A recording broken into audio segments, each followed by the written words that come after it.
முதல் அமர்வு ஒரு நேர்காணல். மாதேவன் வார்கழகள் வாழ்த்திய வாழ்த்தொலி. திரு மதுசூதனன் அவர்களுடன் திரு ராஜகோபாலன் அவர்கள் உரையாடுவார்கள். திரு மதுசூதனன் கலைச்செல்வன் அவர்களை பற்றி ஒரு சில வார்த்தைகள். கட்டிடக்கலை பட்டதாரியான மதுசூதனன் கலைச்செல்வன் கடந்த 10 ஆண்டு காலமாக கல்வியாளராக பணியாற்றி கட்டிடக்கலை கல்லூரிகளின் மாணவர்களுக்கு வழிகாட்டியாக திகழ்ந்து வருகிறார். பாரம்பரியம் சார்ந்த பல தளங்களில் மிக தீவிரமாக இயங்கி வருபவர். கலை, பாரம்பரியம், கலாச்சார ஆய்வுகள் மற்றும் நாட்டுப்புற பழக்க வழக்கங்கள் போன்ற துறைகளில் அவர் நன்கு தேர்ச்சி பெற்றவர். இவை தொடர்பான தலைப்புகளில் பிரபலமான பேச்சாளராகவும் திகழ்கிறார். ரதம், road access to temples, heritage and monuments என்ற முன்னெடுப்பின் மூலம் 2012 முதல் கட்டிடக்கலை மற்றும் கலாச்சார பாரம்பரிய இடங்களுக்கு சுற்றுப்பயணங்களை ஏற்பாடு செய்து நடத்தி வருகிறார். எங்களது மாமல்லபுரம், காஞ்சிபுரம், சோழநாடு மற்றும் விஜயநகர பேச்சு கச்சேரிகளில் உரையாற்றியிருக்கிறார். கடந்த பல மாதங்களாக திருவாசக தொடர் உரை ஒன்றை அவர் ஆற்றிக்கொண்டு வருகிறார். 2018 டாக் சென்டர் வேதவெளி நினைவு விருது, 2019 இலக்கிய செம்மல் விருது, 2020 தமிழ் பாரம்பரிய அறக்கட்டளை வழங்கிய சுவாமிநாதன் விருது, அது முதலாம் ஆண்டு 2020 வழங்கியது, அது திரு மதுசூதனன் அவர்களுக்கு வழங்கப்பட்டது. 2022 அவரது ஆச்சாரியரான தர்மபுரம் ஆதீனத்திடமிருந்து சைவ தமிழறிஞர் என்ற பட்டத்தையும் பெற்றார். அவரோடு உரையாடவிருப்பவர் நண்பர் ஆர்வி என்கிற ராஜகோபாலன் அவர்கள். திரு ராஜகோபாலன் கும்பகோணம் அருகே உள்ள கோனேரி ராஜபுரம் என்னும் கிராமத்தை சேர்ந்தவர். தற்போது ஃபேஸ்புக்கில் நமதாசிரமத்தில் புழங்கிக் கொண்டிருக்கும் திரு ராஜகோபாலன் அவர்கள் தன்னுடைய பூர்வாசிரமத்தில் பொறியியலில் பட்டமும் மேலாண்மையில் பட்டய கல்வியும் பயின்றார். மென்பொருள் துறையில் 24 ஆண்டுகள் பணிபுரிந்தவர். கடந்த 9 ஆண்டு காலமாக கல்வித்துறை சார்ந்த தொண்டு நிறுவனங்களில் பணியாற்றி வருகிறார். கலை, இலக்கியம், சமயம், வரலாறு, இசை போன்ற பல்வேறு துறைகளில் ஆர்வம் உள்ளவர். அடுத்த 1 மணி நேரத்தில் மதுசூதனன் கூட பேசிகிட்டு இருக்கும்போது 2 கச்சேரி அட்டன் பண்ண போகிறார் அவர்.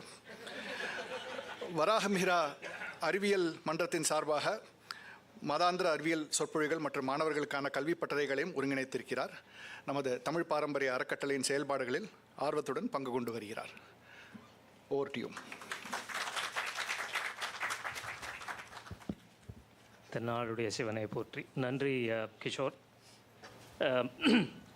நம்ம மதுவோட இந்த டிசம்பர் மாதத்துக்குள்ள மட்டும் மதுவோட என்னென்ன நிகழ்வுகள்லாம் அவர் பண்ணுறாங்கிறது ஒரு சின்ன அவரோட ஃபேஸ்புக் போஸ்ட்லேருந்து படிக்கிறேன். அவரோட வீச்சு என்னங்கிறது நமக்கு புரியும். டிசம்பர் 2ஆம் தேதி சிவபோகசாரம் மருந்தீஸ்வரர் கோவிலில் அதை பற்றின சொற்பொழிவு. 3ஆம் தேதி மார்கழி மகா உற்சவத்தில் அனைத்தும் அவளே அப்படிங்கிற தலைப்பில் ஒரு இசை கலைஞர்களோட சொற்பொழிவு. 5ஆம் தேதி சங்கத்தமிழில் சங்க இலக்கியங்களில் சமயங்கள் அது குறித்த சொற்பொழிவு. இது மதுரையில் பண்ணியிருக்கார். 6ஆம் தேதி ஸ்கந்த புராணத்தில் கீர்த்தனைகள், இது நம்ம சென்னையில் ஆர்கே சென்டரில். 7ஆம் தேதி மார்கழி வைபவத்தை பற்றி ஒரு சிற்றுரை.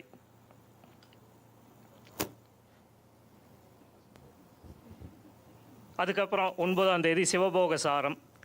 10ஆம் தேதியிலேருந்து 14ஆம் தேதி ஹம்பிக்கு ஒரு சுற்றுலா, ரதம் என்கிற அவரோட அமைப்பில். அதுக்கப்புறம் தந்தது உன் தன்னை அப்படின்னு சிருங்கேரி மடத்தில். ஸோ இவரோட வீச்சை பாருங்கள். சைவ சமயத்துலேயும் இருக்கார், சிருங்கேரி மடத்துலேயும் உரைகள் நிகழ்த்துறார், கச்சேரி இசை கலைஞர்களோட உரை நிகழ்த்துறார். ஸோ இவரோட வீச்சு இன்னும் இது மாதிரி இந்த மாதத்துலேயே, மார்கழி மாதம், அதாவது டிசம்பர் மாதத்துலேயே நான் கவுண்ட் பண்ணினதில் ஒரு 14-15 நிகழ்வுகள், அதாவது 2 நாளைக்கு ஒரு நிகழ்வு மினிமம், அண்ட் ஒரே நாளில் 2 நிகழ்வுகள் கூட நடத்தக்கூடியவர். ஆமாம், இன்னும் நிறையா. ஸோ இது நம்ம மதுசூதனனோட வீச்சை பற்றி நமக்கு தெரியணுங்கிறது ஒரு சின்ன அறிமுகத்துக்காக சொன்னேன். இப்போ நம்ம இந்த உரையாடலை 4 பகுதியாக நான் பிரிச்சிருக்கேன். முதல் பகுதி நாயன்மார்கள் காலத்திய சமூக சூழல், பிற மதங்களோட நாயன்மார்கள் சைவ சமயத்தோட இணக்கமும் மோதல்களும். ஸோ ஒரு மோதலோடு ஆரம்பிக்கலாம். நம்ம உணவு இடைவேளைக்கு அப்புறம் தூங்க விடாமல் சில மோதல்களோடு நம்ம அதை ஆரம்பிப்போம். இது ஒரு 15 நிமிடங்களுக்கு சில கேள்விகள். இதில் இரண்டாவது பகுதி வந்து தேவாரம் மூவர் அவங்களோட வாழ்க்கை பாடல்களை பற்றி ஒரு ஒரு ஒரு சின்ன பருந்து பார்வை. அது ஒரு இரண்டாவது செக்மெண்ட்டாக வச்சுக்கலாம், ஒரு 15 நிமிடம். மூன்றாவது பகுதியில் இந்த மூவருக்கு அப்பால் மற்ற நாயன்மார்கள், அந்த 12 திருமுறைகளில் இந்த தேவார மூவர்களை தாண்டி வருகிற சில நாயன்மார்களை பற்றி ஒரு சில கேள்விகள். நான்காவதாக இப்போ இந்த விஷயங்கள்லாம் இருக்குது. நாயன்மார்கள் வந்து 6ஆம் நூற்றாண்டிலேருந்து 7, 8, 9ஆம் நூற்றாண்டு வரைக்கும் இருந்திருக்காங்கலாம் சொல்கிறாங்க. ஸோ இதை பற்றி நம்ம இன்றைக்கி ஒரு 21ஆம் நூற்றாண்டில் ஜென்ஏஐ, ஜென்சி இந்த மாதிரிலாம் சொல்கிறோம். இந்த தலைமுறையினருக்கு அண்ட் இன்றைக்கி வந்து ஒரு தகவல் தொழில்நுட்ப வளர்ச்சி, கணிப்பொறித்துறை, இது மாதிரி ஒரு அட்வான்ஸ்டு டெக்னாலஜி இதிலெல்லாம் வந்து வேலை செய்கிற ஒரு நகர்ப்புற இளைஞர்களுக்கோ ஜென்சி என்று சொல்லக்கூடிய தலைமுறையினருக்கெல்லாம் நாயன்மார்கள் எந்த அளவுக்கு வந்து ரெலவெண்ட்டாக இருக்காங்க, அவங்களோட வாழ்க்கையிலேருந்து நமக்கு குறிப்பாக இளைய தலைமுறைகளுக்கு என்னென்ன பாடங்கள் நம்ம கற்றுக்கலாம். ஸோ இந்த 4 பிரிவுகளாக மது அவர்களிடம் நாம் சில கேள்விகளை கேட்கலான்னு இருக்கேன். ஸோ முதல் பகுதியில் சிவ வழிபாட்டிலேருந்து ஆரம்பிக்கலாம் மது. அதாவது சிவ வழிபாடுங்கிறது இதோட தொடக்க புள்ளி.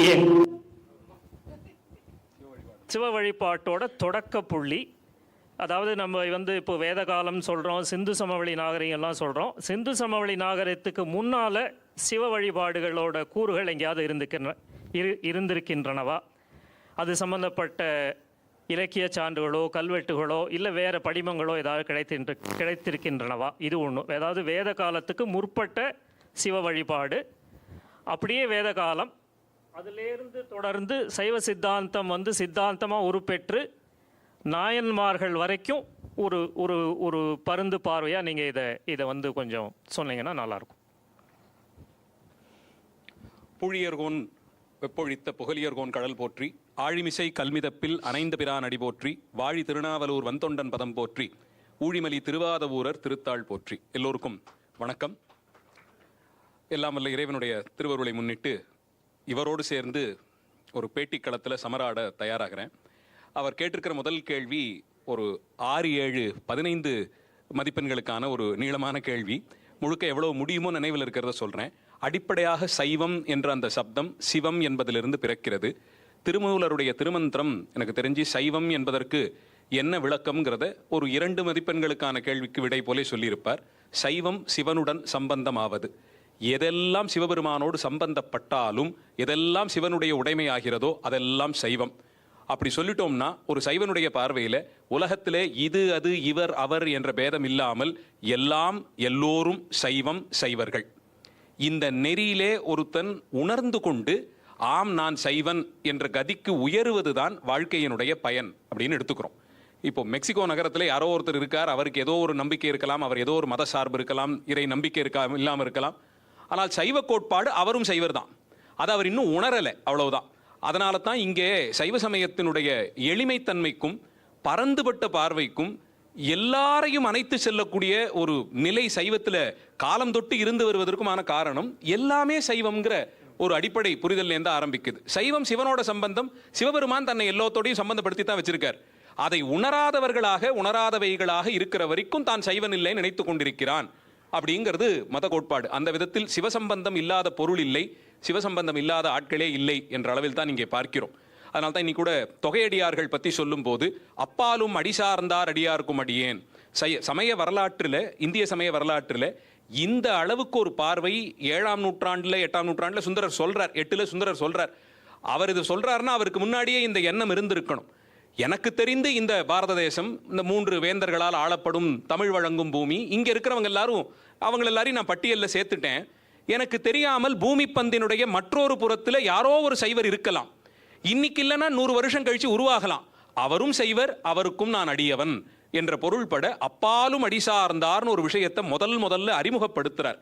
இவ்வளவு பரந்துபட்ட பார்வை, எல்லாத்தையும் ஒருங்கிணைந்து ஆமாம் சைவம் எல்லோருக்கும் பொது உடைமைன்னு சொல்லக்கூடிய ஒரு பார்வை 8ஆம் நூற்றாண்டில் ஒரு ஆச்சாரியருக்கு இருந்ததுன்னா காரணம் அவர் சைவ நெறியிலே வந்ததால் மட்டும்தான்.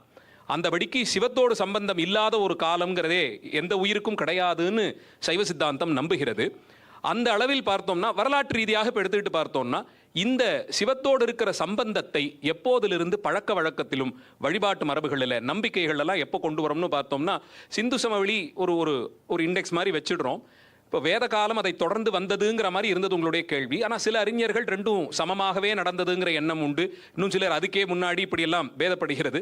ரெண்டையும் பக்கத்தில் வச்சுக்கிட்டு பார்ப்போமே ஒரு ஒரு ஒரு சச்சரவு இல்லாமல் புரிந்து கொள்வதற்காக. ஏன்னா வேத பண்பாட்டில் சொல்லியிருக்கக்கூடிய விஷயங்கள், வேதங்கள்ங்கிற அந்த இலக்கியத்தில் சொல்லியிருக்கிற விஷயங்கள் சிந்து சமவெளியிலே கிடைத்திருக்கக்கூடிய பல்வேறு விஷயங்களோடு பொருந்துபட்டு வருது. இது அதனுடைய வெளிப்பாடாகவே இருப்பதாக அறிஞர்களுடைய கூற்று. அந்த விதத்தில் எடுத்துக்கிட்டோம்னா சிந்து சமவெளி இருக்கக்கூடிய சிவலிங்க மூர்த்தங்கள் அது சுடுமண்ணால் செய்யப்பட்ட மூர்த்தங்கள் இன்னும் குறிப்பாக முக்கியத்துவம் பெறுபவை. ஏன்னா சின்ன அளவில் சுடுமண் சிவலிங்க திருமேனிகள் அது ஒரு கோயிலில் வைத்தோ ஒரு வழிபாட்டு இடத்துல வைத்தோ பொதுவான வழிபாட்டுக்காக இருந்திருக்க முடியாது. அப்போ வீடுகளில் சிவலிங்க மூர்த்தம் வைத்து வழிபடக்கூடிய ஒரு மரபு அப்போதிலிருந்து இருந்தது. இத்தனை ஆயிரம் ஆண்டுகளுக்கு முன்பாக இருந்ததுன்னா அது அதுக்கும் பல நூற்றாண்டுகளுக்கு முன்பாக உருவாகி வந்திருக்கணும் என்ற அளவில் எடுத்துக்கிறோம். பசுபதி அந்த சின்னம், அதுக்கு குறிப்பாக பசுபதினு பேர் வைத்தது அதெல்லாம் பிரபலமாக எல்லோருக்கும் தெரிந்ததுதான். தவம் செய்யக்கூடிய ஒரு கோலத்திலே தலையிலே ஒரு கொம்பு மாதிரியான ஒரு ஆபரணம் பொருத்தி வீற்றிருக்கக்கூடியதும் அவரை சுற்றி எல்லா மிருகங்களும் அமைத்து காட்டப்பட்ட ஒரு விதமும் பார்க்கிறோம். அந்த பசுபதி அந்த சின்னத்தில் இருக்கக்கூடிய அதே அளவிலே தட்சிணாமூர்த்தியினுடைய வடிவத்தை எப்போது வடித்தாலும் சுத்தி பல்வேறு மிருகங்கள், பறவைகள், பரப்பன, ஊர்வன எல்லாத்தையும் சேர்த்து வைத்து காண்பிக்கக்கூடிய ஒரு மரபு பல்லவர்கள் காலத்திலிருந்து தொடர்ந்து வந்து கொண்டிருக்கிறது. யார் முன்பாக பகை என்ற ஒன்று மறந்துவிட்டு போய் எல்லா உயிரினங்களும் ஒருவரை ஒருவர் சமமாக பாவித்து அந்த இடத்திலே அமைதியோடு கூடி வாழ்வார்களோ அவனை பரம்பொருளாக கொள்ளுகிறோம். இறைவன் முன்பாக இருந்துட்டோம்னா ஞானம் ஒரு பூர்த்தி அடைஞ்சிடும். ஞான பூர்த்தி அடைந்த ஒருவன் பேதம் பார்க்க மாட்டான். அப்போ பசுமாடும் புலியும் இல்லை ஒரு மான் குட்டியும் புலியும் ஒன்றாக இருக்கலாம். ஒரு பாம்பு துரத்திக்கிட்டு போற ஒரு மரத்தின் மேல ஒரு குரங்கும் உட்கார்ந்திருக்கும், ஒரு பறவையும் உட்கார்ந்திருக்கும். தட்சிணாமூர்த்தியினுடைய சிற்பத்தில் இந்த மாதிரி ஒரு அமைப்பை பார்க்கிறோம். எந்த இடத்துல உயிரினங்களுக்கு இடையே இருந்த பேதம் மட்டுப்பட்டு போய் அவைகளெல்லாம் ஒன்றோடொன்று சரிசமமாக ஒரே மாதிரி ஒரு பாவனையில பழகுகிறதோ அந்த இடத்துல ஞானம் பெறுகிறது. அப்போ தட்சிணாமூர்த்தி சன்னிதானத்தில் இது நடக்குது. இப்போ அதை அப்படியே இங்கே பொருத்தி பார்த்தோம்னா பசுபதி சீலுக்கும் இந்த மாதிரியான ஒரு இன்டர்பிரிட்டேஷனை கொடுக்கலாம். அப்போ இறைவனுடைய இந்த தன்மையை உணர்ந்தது சிந்து சமவெளி நாகரிகத்திலேருந்து இருந்துட்டு வந்ததுன்னும் மற்ற தெய்வங்களை விட சிவ வழிபாடு இன்னுமே துல்லியமாக சிந்து சமவெளி நாகரிகத்தில் இருந்ததுக்கான போதுமான குறிப்புகளாக இதை எடுத்துக்கலாம். இது இந்த பக்கத்தில் காந்தாரத்திலேருந்து ஆரம்பித்து இந்த பக்கம் தெற்காசியா நாடுகளினுடைய பல நாடுகள்லையும் இந்த வழக்கம் இருப்பதை பார்க்க முடிகிறது. அந்த அளவில் காம்போஜத்திலிருந்து இன்னும் பல நாடுகளில் அகழ்வாராய்ச்சியில சிவலிங்க மூர்த்தங்கள் கிடைத்தது. இந்த தெற்காசிய பிராந்தியத்தை கடந்து வெளியில போனோம்னா மேலை நாடுகளில் குறிப்பாக ரஷ்யா, பிரான்ஸ் முதலிய நகரங்களில் இந்த மென்ஹிர் அப்படின்னு சொல்லப்படுற ஒரு ப்ரீஹிஸ்டாரிக் தூண் வழிபாடு ஒன்று இருக்கு. ஒரு இயற்கையான ஒரு பாறாங்கல், ஆனால் அதனுடைய அமைப்பு ஒரு குத்துக்கல் மாதிரி ஒரு உருள் வடிவத்தில் ஒரு 15 அடி 18 அடி உயரத்துக்கெல்லாம் இருக்கக்கூடிய ஒரு குத்துக்கல்லை தூரத்திலேருந்து ஒரு இந்தியர் யாராவது பார்த்தாங்கன்னா இது சிவலிங்கம் நிச்சயமா சொல்லிடலாம். நாம பார்த்து பழகிய சிவலிங்க வடிவத்திற்கு ஒப்பாக, நான் அதுவே சிவலிங்க வழிபாடுன்னு சொல்ல வரல, ஆனால் சிவலிங்க மூர்த்தம் மாதிரி அமைப்பு, அந்த வடிவமைப்பு பொருந்திய ஒரு வடிவத்தை பல மேலை நாடுகள், இன்னைக்கு நாம சொல்லக்கூடிய ஐரோப்பிய நாடுகளில் பல இடங்களிலே பொதுவாக அதை ஸ்தாபித்து வைத்து அதை சுற்றி இருந்து வழிபாடு செய்யக்கூடிய ஒரு மரபு இருந்து வர பார்க்கிறோம். இதெல்லாம் தொல்பழங்காலம் ப்ரீஹிஸ்டாரிக் டைம்லேருந்தே வருது. இது ப்ரீஹிஸ்டாரிக் டைம்ஸ்லேருந்து வருது. சில இடங்கள் அந்த மாதிரியான மென்ஹிர் இருக்கிற இடத்துக்கு பக்கத்தில் ப்ரீஹிஸ்டாரிக் கேவ் பெயிண்டிங்ஸும் இருக்கு. இங்கேயே தமிழ்நாட்டிலேயே தருமபுரியில எனக்கு தெரிஞ்சு நானே நேரில் போய் பார்த்த ஒரு மென்ஹிர் இருக்கு. அதுலேருந்து ஒரு 1/2 கிலோமீட்டர் தூரத்தில் ஒரு குடைவரை ஓவியங்கள் கிடைக்க பெற்றிருக்கு. இந்த மாதிரி இருக்கக்கூடிய மென்ஹிர் சார்ந்த வழிபாடு இது. அதான் நான் சொன்னபடி இது சிவலிங்க வழிபாடு நான் சொல்லலை. ஆனால் ஆதி மனிதனுக்கு பரம்பொருளாக ஒன்றை பாவிப்பதுன்னா அது இந்த உருள் வடிவத்தில் மேல் நோக்கி வளரக்கூடிய ஒரு ஸ்தம்பம் போலே இருப்பது என்ற பொருளிலே எடுத்துக்கொள்ளக்கூடிய ஒரு மரபு இருக்கு. இன்னும் ஒன்று சொல்லலாம்னா ஆஸ்திரேலியா பகுதிகளில் இருக்கக்கூடிய பழங்குடியினர் சிலரிடத்தே ஒரு 15 நாட்களுக்கு ஒரு முறை இந்த யாகம் போலே நெருப்பை வைத்து ஒரு வேள்வி செய்து விடியற்கால வேளையில் அது அந்த நெருப்பு தணல் அணையும் காலத்திலே அதில் சேர்ந்த சாம்பலை எடுத்து 3 கோடுகளாக பூசிக்கொண்டு சிவம்ங்கிற பேர்லயே ஒரு நடனமும் அந்த பழங்குடியினருக்கே சிவ அப்படிங்கிற பேர் தான் இருக்குங்கிறதும் ஆச்சரியமான ஒரு ஒற்றுமையாக இருக்கு. ஒரு யாகம் பண்ணினா அதிலிருந்து சம்பாதித்த அந்த சாம்பல் பூச்சை 3 கோடாகவே இட்டுக்கொண்டு அவர்கள் செய்யக்கூடிய அந்த நடனம், இதெல்லாம் வைத்து பார்க்கும்போது ஒரு அளவில் நாம் வைத்திருக்கக்கூடிய அந்த திருநீற்று சிறப்பு, சிவ வழிபாடு, இது மாதிரியான விஷயங்கள் இருக்கோன்னு நினைக்க தோணுது. நடனத்துக்கு அவன் சிவன்கிற பேர் வச்சது இன்னும் வியப்பான ஒரு ஒற்றுமையாக இருக்க பார்க்கிறோம். அந்த விதத்தில் சிவ வழிபாடு வெவ்வேறு நாமங்கள்ல வெவ்வேறு பரிணாமங்கள்ல பல இடங்கள்லையும் தொல்பழங்குடியினரிடத்தையும் பழங்காலத்திலிருந்தும் இருந்து வர்றதை பார்க்க முடியுது. அப்படியே சங்க இலக்கியத்துக்கு வந்து அதிலேருந்து களப்பிரர்கள் நாயன்மார்கள் வரைக்கும் வந்துருக்கும். சரி, சங்க இலக்கியத்திலே அதிகம் புகழப்பட்ட தெய்வம்னு ஒரு பட்டியல் போட்டா சாதாரணமா முருகப்பெருமான்னு சொல்லிடுவாங்க. ஆனா சிவபெருமானுக்கு தான் அதிகப்படியான வழிபாட்டு மரபுகள் சொல்லப்படுகிறது. கடவுள் வாழ்த்து பாடல்கள் அந்தந்த நூலுக்கு பிற்காலத்துல தான் எழுந்திருக்கு, அதுல மாற்று கருத்து இல்லை. ஆனா தொகுக்கப்பட்ட ஒரு நூலுக்கு கடவுள் வாழ்த்தாக ஒரு தெய்வத்தை வழிபடணும்னு நினைத்த போது சிவபெருமான் அவரை தான் தேர்ந்தெடுத்திருக்காங்க. பல நூல்களுக்கும் கடவுள் வாழ்த்து பாடல் சிவபெருமானை முன்னிட்டு தான் இருக்கு. இன்னைக்கு எந்த நூல் எழுதினாலும் பிள்ளையாருக்கு காப்பு செய்யுள் பாடுற மாதிரி நூல்கள் தொகுக்கப்பட்ட போது தவறாமல் சிவபெருமானை வணங்கி வழிபடுவது தான் வழக்கமாக இருந்திருக்கு. இன்னொன்று சாதாரணமாக நிறைய பேர் கேட்கிற கேள்வி, இந்த ஐந்திணை தெய்வங்களாக சொல்லி குறிஞ்சி முல்லை மருதம் நெய்தற்பாலைக்கு முருகப்பெருமான், திருமால், இந்திரன், கொற்றவை, வருணன் சொல்லக்கூடிய அந்த அமைப்பில் சிவபெருமான் இல்லை. இப்போ பழமையான தெய்வத்தின் வரிசையில் அவர் இல்லையேன்னா ஒரு குறிப்பிட்ட நிலத்தளவுக்கு சுருக்கக்கூடிய தன்மையில சிவன் இல்லை. சிவபெருமான் எல்லா இடத்துக்கும் பறந்துபட்டு பொதுவாக இருக்கக்கூடிய தெய்வங்கிறதுனால அதனால்தான் தமிழ் இலக்கியங்கள்லையும் சரி சம்ஸ்கிருதத்திலையும் சரி தெய்வங்களாக எல்லாம் ஒரு இடத்துல நிற்க இவர் தெய்வங்களுக்கெல்லாம் பெருசா மகாதேவன்ற சப்தத்தாலே அறியப்படுகிறார். அதனால இவருக்குட்பட்டதாக எல்லாம் இயங்கக்கூடிய தன்மையில தான் இதை பார்க்கிறோம். இதை தவிர சிவபெருமானுக்கு சைவ சித்தாந்தம் என்னென்ன லட்சணங்கள் சொல்லி இருக்கோ அது அத்தனையும் சங்க பாடல்கள்ல பல இடங்கள்ல வர பார்க்கிறோம். குறிப்பாக சொல்லணும்னா அவர் 3 கண்களோட இருப்பது, கையிலே மூவிலை சூலம் திரிசூலம் ஏந்தி வருவது, இடபத்தின் மேலே வரக்கூடியது, அவருடைய மிடரு கழுத்து பகுதி கருத்து இருக்கக்கூடிய ஒரு அமைப்பு, அவர் சுடலையிலே வாழ்வது, அந்த மாதிரியான அவருடைய தோற்றப்பொலிவு, கங்கையை தரித்தது, இதெல்லாம் சொல்லப்படுது. திருவுருவங்கள்னு எடுத்துக்கிட்டா உமையொரு பாகராக அர்த்தநாரீஸ்வரராக இருக்கக்கூடிய சிறப்பு பேசப்படுகிறது. ஆலமர் செல்வனாக தட்சிணாமூர்த்தியாக இருக்கக்கூடிய சிறப்பு பேசப்படுகிறது. திரிபுர சம்ஹாரம் பண்ணினது சொல்லப்பட்டிருக்கு. இப்படி அவர் பண்ணின லீலைகள் இதெல்லாம் சொல்லப்பட்டிருக்கு. சிவபெருமானுடைய குணங்களாக ரொம்ப குறிப்பிட்டு சொல்லக்கூடிய அவருக்கு இருக்கக்கூடிய 6 குணங்கள், அதை விட சிறப்பாக அஷ்டமூர்த்தி தத்துவம்னு சிவபெருமானுக்கு மட்டுமே தனித்துவமாக சித்தாந்தமும் வேதாந்தமும் சேர்த்தே கொண்டாடக்கூடிய ஒரு தன்மை. அஷ்டமூர்த்திங்கிறது 8 பொருட்களாக சிவபெருமான் இந்த உலகிலே பரிமளிக்கிறார். அதுல 5 பூதங்கள், பஞ்சபூதங்களும் தீ, நிலம், நெருப்பு, காற்று, ஆகாசம், இந்த 5ஆகவும், சூரியனாக, சந்திரனாக, இயமானன் என்ற நாமத்திலே ஒவ்வொரு உயிருக்குள்ளேயும் இருக்கக்கூடிய தன்மை. இப்போ மொத்த உலகத்தையும் எதால் ஆக்கப்பட்டதுன்னு பார்த்தா இந்த 8 விஷயத்தில் அடங்கிடும். பஞ்சபூதங்களால் ஆனது, சூரிய சந்திரர்கள் இருப்பதினாலே ஆதார பொருளாக அவர்கள் இருந்து உலக இயக்கத்தை நடத்துறாங்க. மீதி இருக்கிறதெல்லாம் உயிர் வர்க்கம்னா அத்தனை உயிருக்குள்ளேயே சிவபெருமான் இருக்கார். அப்போ இந்த 8ஆக இருக்கக்கூடிய தன்மை, அட்டமூர்த்தின்னு சொல்லக்கூடிய இந்த தன்மையை அப்படியே சங்க இலக்கியம் கொண்டாடுகிறது. தமிழகத்தில் அவ்வளவு தூரத்திற்கு இந்த அட்டமூர்த்தி இன்றைக்கு திருமேனிகளாக கிடைக்கலன்னாலும் வட இந்தியாவில், பாரத தேசத்தினுடைய மத்திய பகுதியில், குஜராத், ராஜஸ்தானில் கிடைச்சிருக்கு, மகாராஷ்டிரா முதலிய பகுதிகளில் அஷ்டமூர்த்தின்னு சொல்லப்படுற சிவபெருமானுடைய ஒரு திருவுருவ சிற்பம் ஒரு 8-9ஆம் நூற்றாண்டிலேருந்து தொடர்ந்து கிடைக்கக்கூடிய அமைப்பை பார்க்கிறோம். அதில் நடுநாயகமாக ஒரு மூர்த்தி அவர் நின்று கொண்டிருப்பார். அவருடைய இடுப்பு பகுதியிலிருந்து 2 உருவங்கள் வெளிப்படும். திருவடியை சுற்றி ஒரு 3 வடிவங்கள் இருக்கும். மார்பு கிட்ட ஒரு முகம்னு இப்படி தன் திருமேனியிலேயே 8 திருமுகங்களை வரும்படியாக சமைத்து காண்பித்திருப்பார்கள். இது அட்டமூர்த்தியாக சொல்லப்படும் சிவபெருமான். இந்த தத்துவத்தை சங்க இலக்கியம் பாடுகிறது. சங்க இலக்கிய காலத்தை ஒட்டி வந்த அம்மையார், காரைக்கால் அம்மையார் பதிகத்துல சொல்றாங்க, சுந்தரமூர்த்தி சுவாமிகள் பாடுறார், மாணிக்கவாசகர் பாடுறார், இப்படி அருளாளர்கள் பாடுறாங்க. மணிமேகலையில இந்த சமயவாது செய்த பகுதியில அட்டமூர்த்தியாக இவர் இருக்கக்கூடிய சிறப்பை சொல்றார். அப்போ சமண பௌத்தர்களும் கூட அட்டமூர்த்தியாக சிவபெருமான் இருக்கக்கூடிய தன்மையை நம்பிக்கையிலே கொண்டிருந்தார்கள்னு தெரிய வருது. இப்படி சங்க இலக்கியத்துல குறிப்பாக இன்னும் 2 விஷயம் சங்க இலக்கியத்துல மட்டும் சொல்லணும்னா, அதியமான் ஔவையாருக்கு அந்த நெல்லிக்கனி கொடுத்த வரலாறு எல்லாருக்கும் தெரிஞ்சிருக்கும்.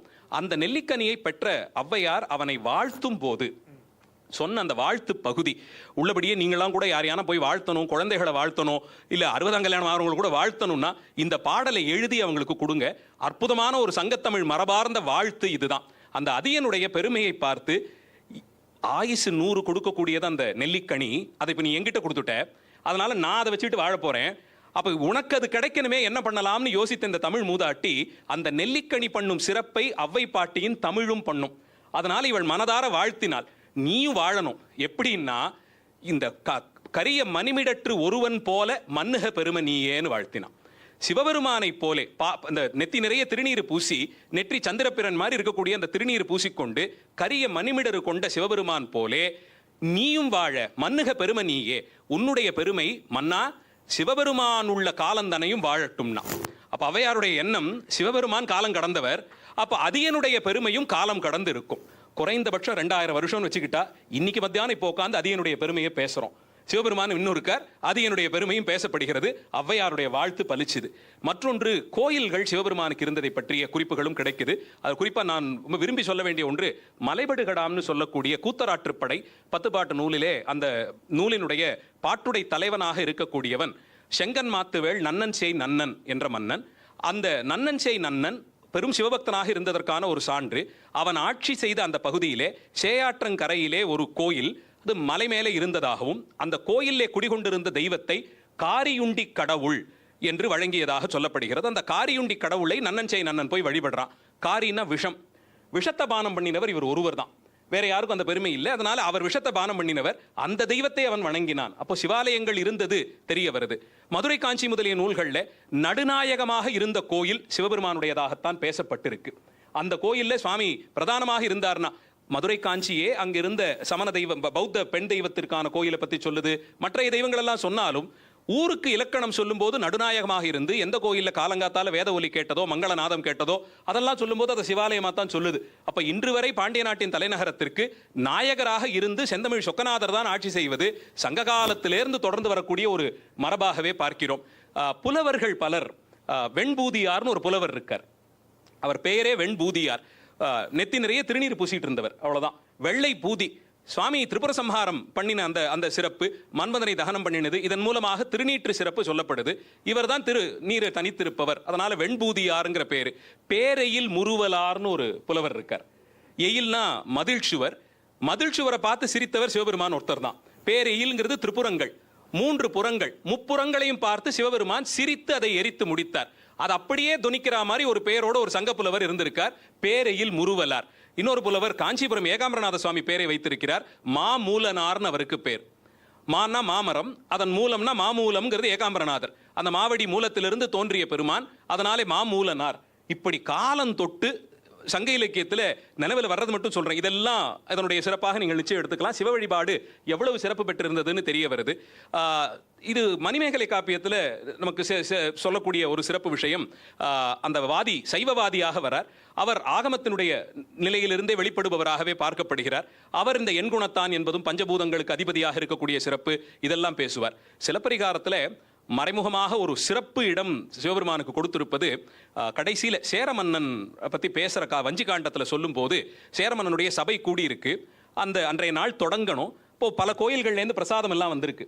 அதில் குறிப்பாக பாம்பனை பள்ளி அமர்ந்த அனந்தபுரம் பத்மநாப சுவாமி கோயிலேருந்து வந்த பிரசாதத்தை வணங்கி ஏற்றுக்கொள்ளும் அந்த சேரமன்னன் அதை தோளில் தாங்கிக்கிறான். அடுத்து சிவாலயத்திலேருந்து பிரசாதம் வந்தது, அதை மட்டும்தான் சிரசில் ஏற்றினான். சிவாலய பிரசாதத்தை தலையில தாங்கிய மன்னன் இதை தோளில் தாங்கிய செய்தியை குறிப்பிட்டு சொல்வதற்கு காரணம், இன்றைக்கும் தீட்சை பெற்று சிவபூஜை செய்யக்கூடியவர்கள் திருமால் கோயில் பிரசாதத்தை வேண்டான்னு சொல்ல மாட்டாங்க. ஆனா அந்த பிரசாதம் தோள் வரைக்கும் போகலாம், தலையில தாங்கக்கூடாதுங்கிறது ஒன்றுதான். இன்னைக்கு அதனால சிவபூஜை செய்யறவங்க பெருமாள் கோயிலுக்கு போய் வணங்கினாலும் தீர்த்தம் திருத்துழா இதெல்லாம் வாங்கிக்கலாம், குனிஞ்சு இந்த ஸ்ரீசடகோபத்தை வாங்குறது இல்லை. தலைக்கு மேல போற பிரசாதம்னா அது சுவாமியினுடைய பிரசாதமாக மட்டும்தான் இருக்கணும். அதனால சிவப்பிரசாதத்தை தலைமையில தாங்கின அந்த சேரமன்னன் திருமாலுடைய பிரசாதத்தை தோல்ல தாங்கினாங்கிறத இளங்கோவடிகள் குறிப்பிட்ட அந்த இடத்துல அழுத்தி சொல்றார். இந்த மாதிரி காப்பியங்கள்ல இந்த 2 காப்பியங்கள் தான் பெரும்பாலும் உங்களுக்கு வைதிக தெய்வங்களை பற்றி சொல்லும், மற்றதுல இருக்காது. சிவபெருமானை வேதம் வகுத்தவனாக, வேதத்தை மொழிந்தவனாகத்தான் சங்க இலக்கியங்களும் பார்க்குது. அதனால வேதத்தை விடுத்து சிவபெருமான் ஒன்று தமிழ்நாட்டில் எப்பயும் இல்லை. ஒரு துணை கேள்வி, அங்கே வேதத்தில் அந்த உருத்திரன் ருத்ரன்கிறவரை நம்ம சிவனுக்கு மேப் பண்ணிட்டோன்னு இப்போது நம்ம சமூக வலைத்தளங்களெல்லாம் பல அறிஞர்கள் பலவிதமான கருத்துக்கள் சொல்கிறாங்க. ஸோ உருத்திரன் ஆரம்ப காலத்தில் வேதத்தில் இந்திரன், வருணன், உருத்திரன் இவங்களாம் தான் இருந்தாங்க. அதுக்கப்புறம் இந்த பெருதெய்வ வழிபாடு சிவன் அதில் மேப் பண்ணிட்டாங்க அப்படிங்கிற வாதங்கள்லாம் நிறைய பேர் வைக்கிறாங்க. சமூக வலைதளங்கள், அறிஞர்கள், இதுவே 2 ஒரே வரியில வரக்கூடாது, அதுவே தப்பு. தட் அசைடு, இப்போ வேதத்தில் சிவபெருமான் எடுத்துக்கிட்டா பல இடங்களில் துதிக்கப்பட்டாலும் வேதத்துக்குன்னு சொன்னா யஜுர்வேதம் தான் பிரதானமாக பார்க்கப்படுகிறது. அதனுடைய நடுநாயகமாக இருப்பது ஸ்ரீருத்ரம். அந்த நடுநாயகமாக இருக்கிற ஸ்ரீருத்ரத்திலேருந்து தான் பஞ்சாட்சர மந்திரத்தையே எடுக்கிறோம். நமசிவாயச்ச சிவதராயச்சங்கிற மந்திரம் ஸ்ரீருத்ரத்திலேருந்து வருது. பஞ்சாட்சர மந்திரம் பெறப்படும் அந்த பகுதிக்கு ஸ்ரீருத்ரம்னு பேர். அப்போ சிவத்தையும் ருத்ரனையும் தனியா பிரிச்சு பார்க்கிற வழக்கமெல்லாம் இல்லை. இந்த மாதிரியான சிந்தனைகள் எல்லாத்திலுமே பிரித்து பிரித்து பிரித்து மட்டுமே பார்க்கணுங்கிறது தமிழகத்தில் இருக்கக்கூடிய அறிஞர்களுக்கு கிடைத்த ஒரு தனி சிந்தனை யுக்தி. அதுக்குள்ள நான் போய்க்கல. ஆனா ருத்ரனை நாம பிரிச்சுட்டோம், சிஷ்ணுதேவர், இந்த மாதிரியான பேச்சுக்கள் வந்து ஒரு இடத்துல போய் முட்டி நின்றுடும். அதுக்கு அடுத்து ஒரு 3 கேள்விகள் கேட்டீங்கன்னா அதுக்கு விடை இருக்காது. பெரும்பான்மை இது தனியாவே ஒரு 2 மணி நேர தலைப்பா எடுத்து பேசணும். அதனால அதுக்குள்ள அவ்வளவு போகல. என்னால சொல்ல முடிஞ்சது, நீங்க வேணும்னா ருத்ரர் வேற, சிவன் வேற, இன்னொருத்தர் வேற, எப்படி வேணாலும் வச்சுக்கோங்க. ஆச்சாரியர்கள் அப்படி கொள்ளல, சங்க இலக்கியம் அப்படி நிச்சயமா சொல்லல, ஒரு நாயன்மார் அப்படி பேசல. எல்லா இடத்திலேயும் ருத்ரனுடைய நாமத்தை சிவபெருமானுக்கு ஏத்தி இவரை சிவனடியார்கள்ங்கிறதுக்கே ருத்ரகணம்னு தான் சொல்றாங்க. சிவாலயத்துல தொண்டு செய்யக்கூடிய தேவரடியாருக்கு ருத்ரகணிகையர்னு தான் பேரு. அப்போ சிவனடியார்களுக்கு ருத்ரகணிகையர், உருத்திர பல்கணத்தாருக்கு தான் பாடுறார் ஞானசம்பந்தர். ருத்ரகணம்னு தான் சிவகணங்கள் சொல்லப்படுகின்றதுன்னா சிவசப்தத்துக்கு ருத்ரனுக்கு என்ன பேதம் நீங்க சொல்ல முடியும்? அப்படி எதுவும் வித்தியாசம் பார்க்கறதுக்கு நிச்சயமாகவே இல்லை. சங்க இலக்கிய காலம் முடிஞ்சது. அதன் பிறகு களப்பிரர்களுடைய காலம். களப்பிரர்கள் பத்தி நமக்கு 2 முக்கியமான குறிப்பு சேக்கிழார் பெருமான் பெரிய புராணத்துல தரார். 2 நாயன்மார்கள் வரலாற்றில் அது வருது. ஒன்று கூற்றுவ நாயனார், மற்றொன்று மும்மையால் உலகாண்ட மூர்த்தி நாயனாருடைய சரித்திரத்தில். களப்பிரர்களை பற்றி பிற்கால செப்பு பட்டயங்களில் தெரியக்கூடிய செய்தி தான் முதல்ல நமக்கு களப்பிரர்களை பற்றி தெரியக்கூடிய செய்தியே. அந்த இடத்திலே அவர்கள் கலியினுடைய கோலாகலத்தினாலே வந்தார்கள்னு செப்பு பட்டயம் ஆவணப்படுத்தினாலும் சேக்கிழார் பெருமான் சொல்லும்போது களப்பிரர்களுடைய தொடக்க புள்ளியை கர்நாடகத்தோடு தொடர்புபடுத்துறார். அவர்களை சொல்லும்போது கர்நாடகத்திலிருந்து படையெடுத்து பாண்டிய தேசத்திற்கு வந்தவர்களாக களப்பிரர்கள் அறியப்படுகிறார்கள். எப்படி பார்த்தாலும் வந்தவர்கள் மதுரை சொக்கநாத பெருமான் ஆலயத்திலே பூசைகளை எல்லாம் முட்டினார்கள். பூசைகள் நடக்கக்கூடாதுன்னு கோயிலே தடுப்பெல்லாம் ஏற்படுத்தியது பற்றிய செய்தி ஒன்று கிடைக்குது. ஆனா அதே களப்பிரர்கள் ஒருவராக அறியப்படக்கூடிய கூற்றுவ நாயனார் பெரும் சிவபக்தராகவும் இருக்கார். அவர் முடிசூடி கொள்ளணும்னு ஆசைப்பட்ட போது தில்லை அம்பலத்திற்கு போய் தில்லைவாழ் அந்தணர்களான தீட்சிதர்கள் கிட்ட கொடுத்து தான் முடிசூட்டி கொள்ளணும்னு கேட்டபோது தீட்சிதர் பெருமக்கள் இந்த தமிழ் மரபிலே வந்த சோழ மன்னர்களுக்கு அல்லாது வேறு யாருக்கும் நாங்கள் முடிசூட்டுவது இல்லைன்னு சொல்லி மறுக்கிற செய்தியையும் சேக்கிழார் பெருமான் பதிவு பண்றார். அவர் பெரும் சிவபக்தராக இருந்ததனாலே நடராஜ பெருமான் கனவுல தோன்றி அவர்கள் என்ன உனக்கு முடிசூட்டுறது, நான் என்னுடைய திருவடியை தூக்கி உன் தலையில வைக்கிறேன், நீ ஆண்டுட்டு போடான்னு அவர் ஆட்சி கொடுத்தார்னு தான் சொல்லப்படுது. ஆனா களப்பிரர்களை பத்தி இந்த 2 செய்தியை சேக்கிழார் பெருமான் பதிவு பண்றார். எப்படி பார்த்தாலும் அவர்கள் சிவ வழிபாட்டிற்கு ஆரம்ப காலத்துல, குறைந்தபட்சம் பார்த்தோம்னால் ஆரம்ப காலத்துல அவர்கள் ஏற்றுக்கொண்டு நடத்தினார்கள்னு சொல்லுவதற்கு இல்லை. அவர்கள் கர்நாடக பகுதிங்கிற ஒரு முக்கிய குறிப்பை சேக்கிழார் பெருமான் பதிவு பண்றார். இது களப்பிரர்கள் பத்தி சுருக்கமாக சொல்லக்கூடியது. காப்பியங்கள்ல இருந்தது சொல்லிட்டேன். இவங்க சிலப்பதிகாரம், மணிமேகலை 2த்துலயும் முக்கியமா இருக்கக்கூடிய செய்திகளை சொல்லிட்டேன். அதுக்கப்புறம் நாயன்மார்கள் காலம். கொஞ்சம் அதுக்கெல்லாம் முன்னாடி, இப்போ சிலப்பதிகாரம் மணிமேகலை சொன்னதுனால அது பக்தி இலக்கியத்துக்கு முன்னாடி நான் சொல்லல. சிலப்பதிகாரம் என்னளவுல பொறுத்த வரைக்கும் அது 8-9ஆம் நூற்றாண்டுல தான் சிலப்பதிகாரத்தை வைக்கிறேன். ஆனா அதுக்கு முன்னாடி நாயன்மார்கள் காலம்னு எடுத்துக்கொண்டால் அம்மையார் காலத்தால் முந்தியவராக சொல்லப்படுகிறது. முதல்ல தமிழ்ல 10 பாடல்களால் சிவபெருமானை பாடி கடைசியில் ஒரு பலஸ்ருதி வைத்து பாடக்கூடிய மரபை ஏற்படுத்தியது அம்மையார் தான். பதிகப் பெருவழின்னு பெயர் வைத்து அதை பிரபல்யப்படுத்தவர் ஞானசம்பந்தர்னே சொல்லப்பட்டாலும் சம்பந்தருக்கு முன்னாடி இந்த செயலை செய்தது அம்மையார் தான். தமிழிலே சிவபெருமானை 10 பாடல்களால் பாடுவது, வெண்பாவிலே அந்தாதி போலே அமைத்து பாடி அற்புத திருவந்தாதி, இந்த மரபில் பக்தி இலக்கியத்தின் முன்னோடியாக காரைக்கால் அம்மையாரைத்தான் பார்க்கிறோம். அம்மையார் காலத்திற்கும் அதே காலம், அந்த முந்தியவர்கள், அம்மையாருடைய காலம் எல்லாம் அவ்வளவு துல்லியமா நம்மளால சொல்ல முடியாது. நான் ஒரு வணிகர் குலத்தை சேர்ந்தவள், இவ்வளவு பெரிய சிறப்பு, இதெல்லாம் சேர்த்து சொல்லும் போது 4-5ஆம் நூற்றாண்டாக இருக்கலாம், 5ஆம் நூற்றாண்டாக இருக்க வாய்ப்பு அதிகம்னு நானும் நம்புறேன். அந்த அளவில் அவர்களுடைய காலத்தை சொல்றாங்க. அந்த காலத்தை ஒட்டியே கண்ணப்பர், திருமூலர், சண்டேச நாயனார் இவங்கெல்லாம் காலத்தை அவ்வளவு துல்லியமா சொல்ல முடியாத அளவுக்கு தொன்மை நிலையில போயிடுறாங்க. இலக்கிய சான்றுகள்னா இவர்களுடையது கிடைக்குது. அதுக்கப்புறம் நமக்கு ஞானசம்பந்தர், அப்பர் சுவாமிகள் இவர்களுடைய காலம் ரொம்ப துல்லியமா நம்மளால 7ஆம் நூற்றாண்டுன்னு சரியாவே சொல்லிட முடியும். சுந்தரமூர்த்தி சுவாமிகள் 8ஆம் நூற்றாண்டிலே வரார். அவர் காலத்துல தான் முதல்ல முன்னாடி இருந்த எல்லாரையும் அவர் பாடி கொடுத்துறார். 9ஆம் நூற்றாண்டு மாணிக்க வாசகருடைய காலமாக பார்க்க முடிகிறது. ரொம்ப சுருக்கமா வைணவ சமயம், சமணம், பௌத்தம், இந்த பிற சமயங்களோட ஐ திங்க் ஆசீவிகம் அதுக்கு முன்னாடி வழக்கொழிஞ்சிடுச்சுன்னு நினைக்கிறேன். அதை பற்றியும் நீங்கள் சொல்லலாம். இந்த மதங்களோட சைவத்தோட எங்கெல்லாம் இணைந்து செயல்பட்டிருக்கு, எங்கெல்லாம் முரண்பட்டிருக்கு, அதை பற்றின ஒரு சின்ன. சமண பௌத்தம் ஒரு தட்டில் வச்சு பார்த்துடுவோம். அவங்களுக்குள்ள வித்தியாசம் இருந்தாலும் பெரும்பான்மை நேரம் கருதி அதை ஒரே இடத்துல வச்சு பார்க்குறேன்.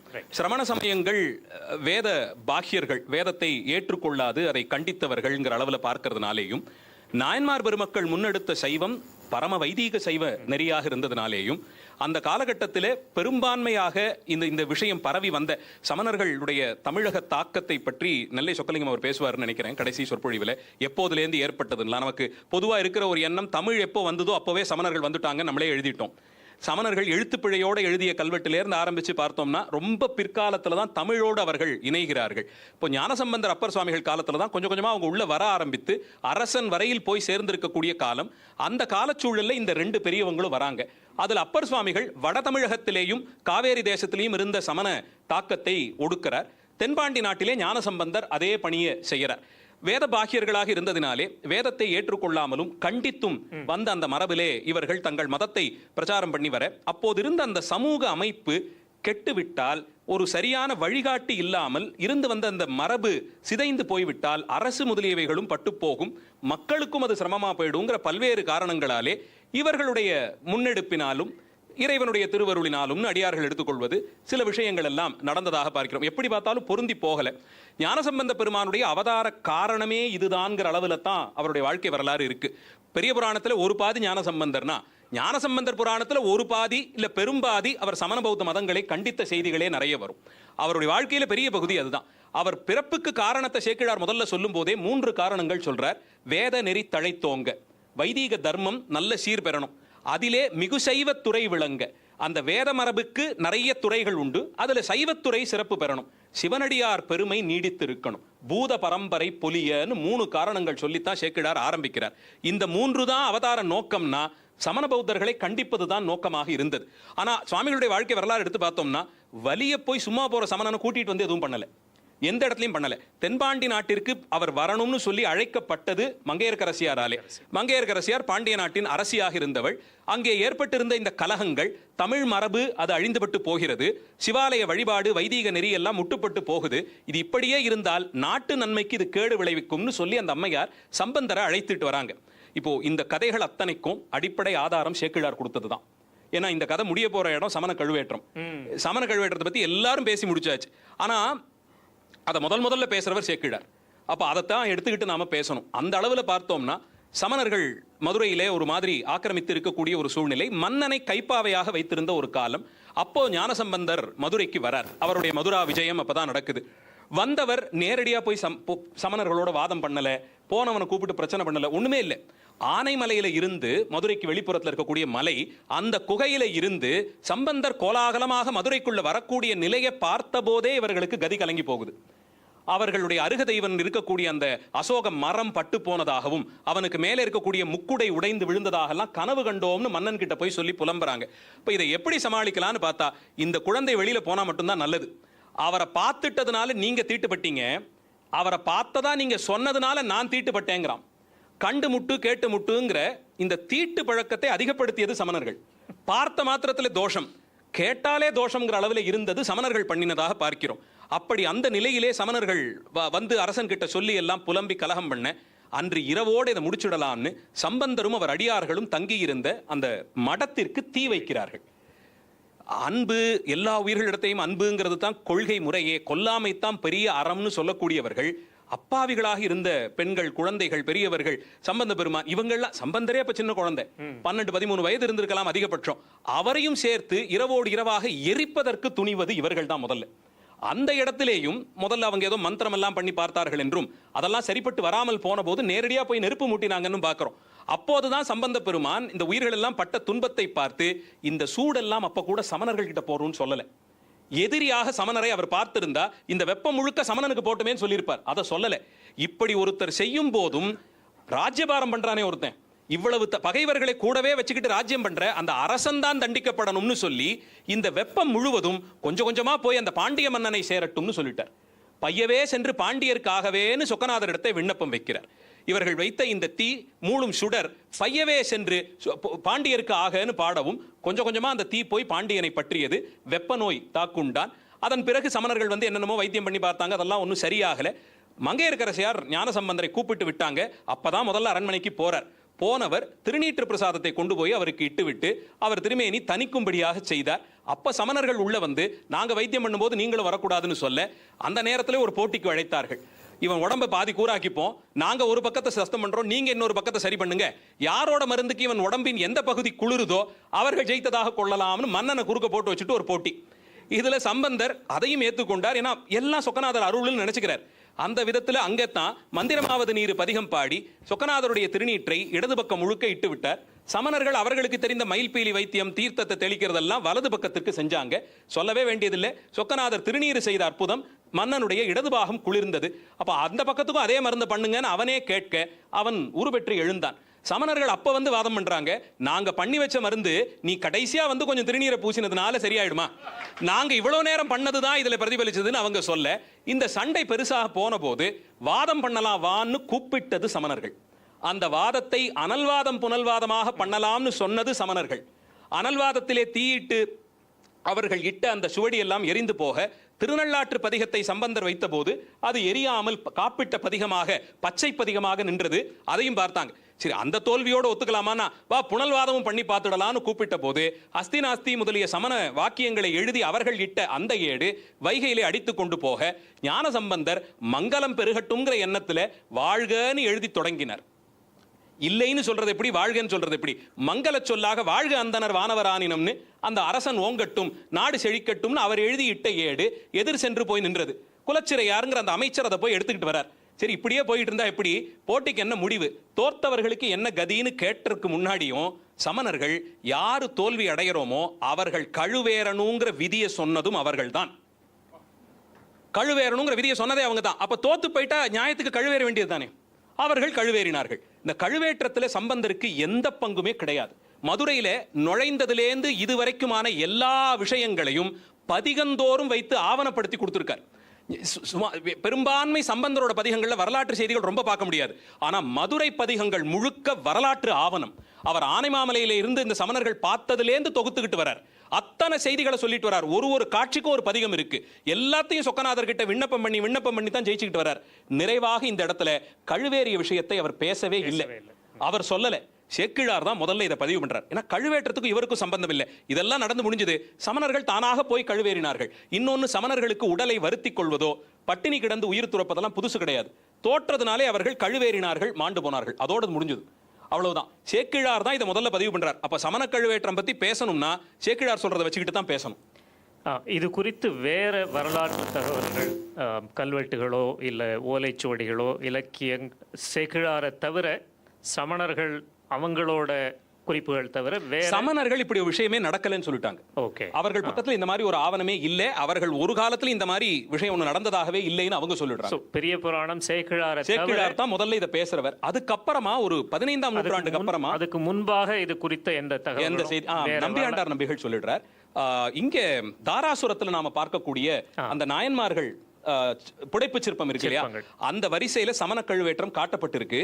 ஆனா யாருடைய வரலாற்றுக்குன்னா இந்த அமைச்சர் குலச்சிறையாருடைய வரலாற்று சிற்பத்தை காட்டும் போது கழுவேற்றினதை காட்டுறாங்க. ஏன்னா அவர் அமைச்சர், அவர் தான் எடுத்து செய்யணும். இது அவர் முன்பாக இது நடந்தது.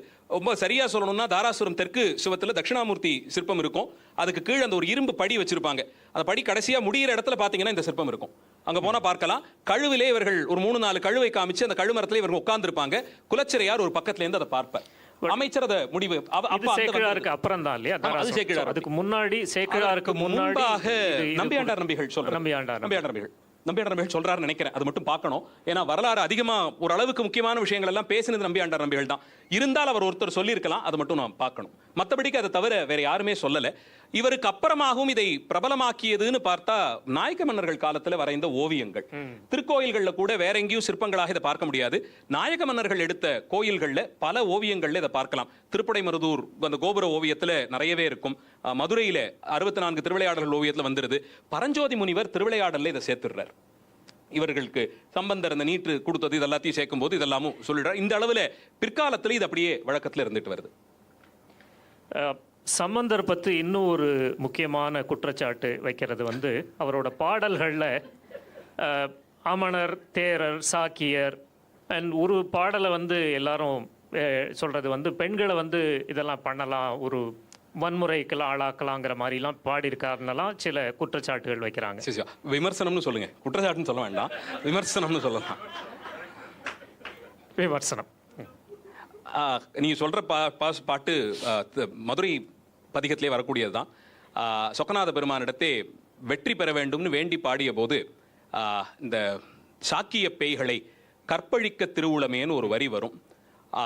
இப்போ நம்ம சமீப காலத்தில் இந்த மொலஸ்டேஷன் இல்லை இன்னும் ரூடாக சொல்லணும்னா ரேப்புங்கிற ஒரு விஷயத்தை கற்பழித்தல்ங்கிற மொழிபெயர்த்த அந்த பெருமை தமிழக ஊடகங்களை தான் சேரும். அவ்வளோ பிளண்டான ஒரு ரொம்ப மோசமான ஒரு மொழிபெயர்ப்பது. கற்புங்கிற இந்த பதம் முதல்லேருந்து வழங்கப்பட்ட வந்த இடங்கள் நிறைய இருக்குது. எனக்கு தெரிஞ்சு தமிழ் மூதறிஞர் கல்வெட்டு ராமச்சந்திரன் அவர்கள் கற்புங்கிறத கல்விங்கிற அளவில் தான் பார்க்குறார். கற்ற கல்வி அவர்கள் அடைந்திருந்த ஞானத்தை ஒன்றுமில்லாமல் செய்யும்படியாகன்னு கேட்பதாகத்தான் அந்த பாடலுக்கு பொருள் கொள்கிறோம். ஏன்னா சமகாலத்தில் அந்த பதம் கற்புங்கிற பதம் இந்த செலிபசி இந்த மாதிரியான விஷயத்தோடு அது தொடர்புபடுத்தி வந்ததான்னு பார்த்தா இல்லை, அப்படி சொல்லப்படலை. அதனால இது கல்விங்கிற பொருளில் தான் வந்திருக்கணும்னு அவர் ராமச்சந்திரன் ஐயா சொல்றார். எனக்கு தெரிஞ்ச அளவிலையும் அந்த காலத்து இலக்கியங்கள்ல மீதியில் பார்த்தோம்னா கற்புங்கிறது நேரடியாக இந்த விஷயத்தில் போய் அது வெர்ஜினிட்டி அதை அழிக்கிறது ஒரு ரேப் கிரைம்ங்கிற அளவுக்கெல்லாம் அதை நிச்சயமாக கொண்டு போக முடியாது. அதான் சொன்னேன், இந்த மாதிரி இவ்வளவு தூரத்திற்கு இந்த குறுக்கு வெட்டு பார்வை நீள்வெட்டு பார்வை எல்லாம் தமிழகத்துக்குன்னு வாய்த்த ஒரு தனித்துவம் அது. அதனால இதை அந்த அளவில் எடுத்துக்க முடியாது. மற்ற சமயங்கள் பற்றி கேட்டிருந்தீங்க. வைணவ சமயத்தோடுன்னு எடுத்துக்கிட்டா ஆழ்வார்கள் நாயன்மார்களில் சமகாலத்தவர்கள் நிறைய பேர் இருந்திருக்காங்க. எனக்கு தெரிஞ்சு சந்தித்து கொண்ட மாதிரி அப்படியெல்லாம் எதுவும் சம்பவம் இல்லை. ஆனால் திருமாலை விமர்சனமோ இல்லை குற்றமோ இல்லாமல் புராணங்கள் திருமாலை எப்படி பார்த்திருக்கோ அதை அப்படியே பதிவு பண்ணக்கூடிய தன்மை இங்கே ஒன்று உண்டு. குறிப்பாக ஞானசம்பந்தர் எடுத்துக்கிட்டிங்கன்னா ஒவ்வொரு பதிகத்திலேயும் லிங்கபுராண செய்தியே சொல்லுவார். லிங்கபுராண செய்தியை சொல்லுவார். பிரம்மா அன்னப்பறவையாகி மேலே போனார், மகாவிஷ்ணு வராகவதாரம் எடுத்து கீழே போனார், இருவராலும் காண முடியாத சிறப்பு தேடியும் காணொணாத தேவுன்னு சொல்லி எல்லாம் அவருடைய சிறப்பை சொல்லும் போது ஒவ்வொரு வாட்டி லிங்கபுராண சிறப்பை சொல்லுவார். சிவபெருமான் பரதத்துவம்னு ஸ்தாபனம் பண்ண வேண்டியது அவர்களுக்கு கடமை. அதனால அதை தொடர்ந்து செஞ்சுட்டு வந்திருக்காங்க. ஆனா புராணங்கள்லயோ இதிகாசங்கள்லயோ இல்லாத செய்தியை சொல்லலை. மாற்றாக இப்போ ராமேஸ்வரம் பதிகத்தை அப்பர் சுவாமிகள் பதிகத்தை எடுத்துக்கிட்டீங்கன்னா ராமன் அங்கே போய் சிவலிங்க பிரதிஷ்டை பண்ண செய்தியை சொல்றார். சிவபூஜை பண்ண செய்தியை பாடல்தோறும் பதிவு பண்ணும் போது ராமனுக்கு அழகா ஒரு பேர் வைக்கிறார், அண்ணலார்னு சொல்லி கூப்பிடுறார். ஏன்னா சிவபூஜை பண்ணவர் நமக்கு தலைவர், பரமசைவர் அவர். அண்ணலார்னு சொல்லி ஒரு இடத்தையும் சொல்லிட்டு வர்றார். ராமாயண செய்திகள் நிறைய இடத்த சொல்றார். இப்போ சமீப காலங்களில் ராவணன் பெரிய சிவபக்தன், அவன் தமிழன், அதனால ராமனை எதிர்க்கணும்னு சொல்றவங்களுக்கெல்லாம் ஒரு செய்தி, ராவணனுடைய செயலை கண்டித்திருக்கிறார்கள் நாயன்மார்கள். பல இடங்கள்ல நாயன்மார் பதிகங்கள்ல ராவணன் அவன் செய்த அந்த குற்றத்தை பிறன்மனை நோக்கியது இதெல்லாத்தையும் பல இடங்கள்ல கண்டிக்கிறாங்க. ராமனுடைய வில்லாக இருந்து சிவபெருமானே அவனை தண்டித்த செய்தி எல்லாமும் புராணங்கள்ல பதிவு பண்ணப்படுகிறது. இப்பெல்லாம் எங்கேயுமே கொடுக்கல, ஒரு இடத்துலையும் சொல்ல. மாறாக ஞானசம்பந்தர் ஒவ்வொரு பதிகத்திலேயும் கடைசி பாடல்ல ராவண கர்வபங்கம் பண்ணினதை பதிவு பண்ணிக்கிட்டே வருவார். அப்பர் சுவாமிகள் பதிகத்துல பல பதிகங்கள்ல 10வது பாடல்ல ராவண கர்வபங்கத்தை அவரும் பதிவு பண்ணிட்டு வருவார். ராவணன் பார்க்கிற விஷயத்துல ராமனை சிவபக்தனாக ஏற்றுக்கொள்ளக்கூடிய ஒரு விஷயம் உண்டு. ஆனா பரம்பொருளாக பார்த்தார்களானா நிச்சயம் பார்க்க மாட்டாங்க. இவர்களுக்கு சிவபரத்துவம் ஸ்தாபிப்பதுதான் கடமை, அதனால் அதைத்தான் செய்து வந்தார்கள். ஆழ்வார்கள் மாதிரி ஏளனப்படுத்தியதோ உருவத்தை கேலி பண்ணினதோ அந்த மாதிரி விஷயங்கள் கிடையாது. அது இல்லைன்னு தைரியமா சொல்லலாம். நாளைக்கு கூப்பிட்டு பேச சொன்னீங்கன்னா அது வேற மாதிரி பேசுவேன். ஆனா ஆழ்வார்களை போல சிவபெருமானுடைய திருவுருவத்தை வேடிக்கையில கேலி பண்ணி கிண்டல் பண்ண மாதிரி நாயன்மார்கள் பண்ண மாட்டாங்க. இன்னொன்னே ஆழ்வார்கள் நாயன்மார்கள் சேர்த்து பார்க்கிறதுன்னா ஒரு ஆழ்வார் நாயன்மாருடைய பெருமையை பாடியிருக்கார். ஒரே ஒரு நாயனாருடைய பெருமை பாடப்பட்டிருக்கிறது. 63 ஒருத்தராக இருக்கக்கூடிய கோச்செங்கோச்சோழ நாயனாரை அந்த பதிகத்தின் ஒவ்வொரு பாடலிலும் வைத்து பாடுகிறார் திருமங்கை ஆழ்வார். திருநறையூர் மணிமாடக் கோயில் அப்படிங்கிற அந்த மாடக்கோயிலை இவர் கோச்செங்கோச்சோழர் தான் எடுக்கிறார். அதனால அந்த கோயிலை மங்களாசாசனம் பண்ணின திருமங்கை ஆழ்வார் பெரிய திருமொழியிலே 10 பாட்டிலேயும் கோச்செங்கனான் செய்த கோயில் கோச்செங்கனான் செய்த கோயில்னு செங்கோச்சோழரை பாடுறார்.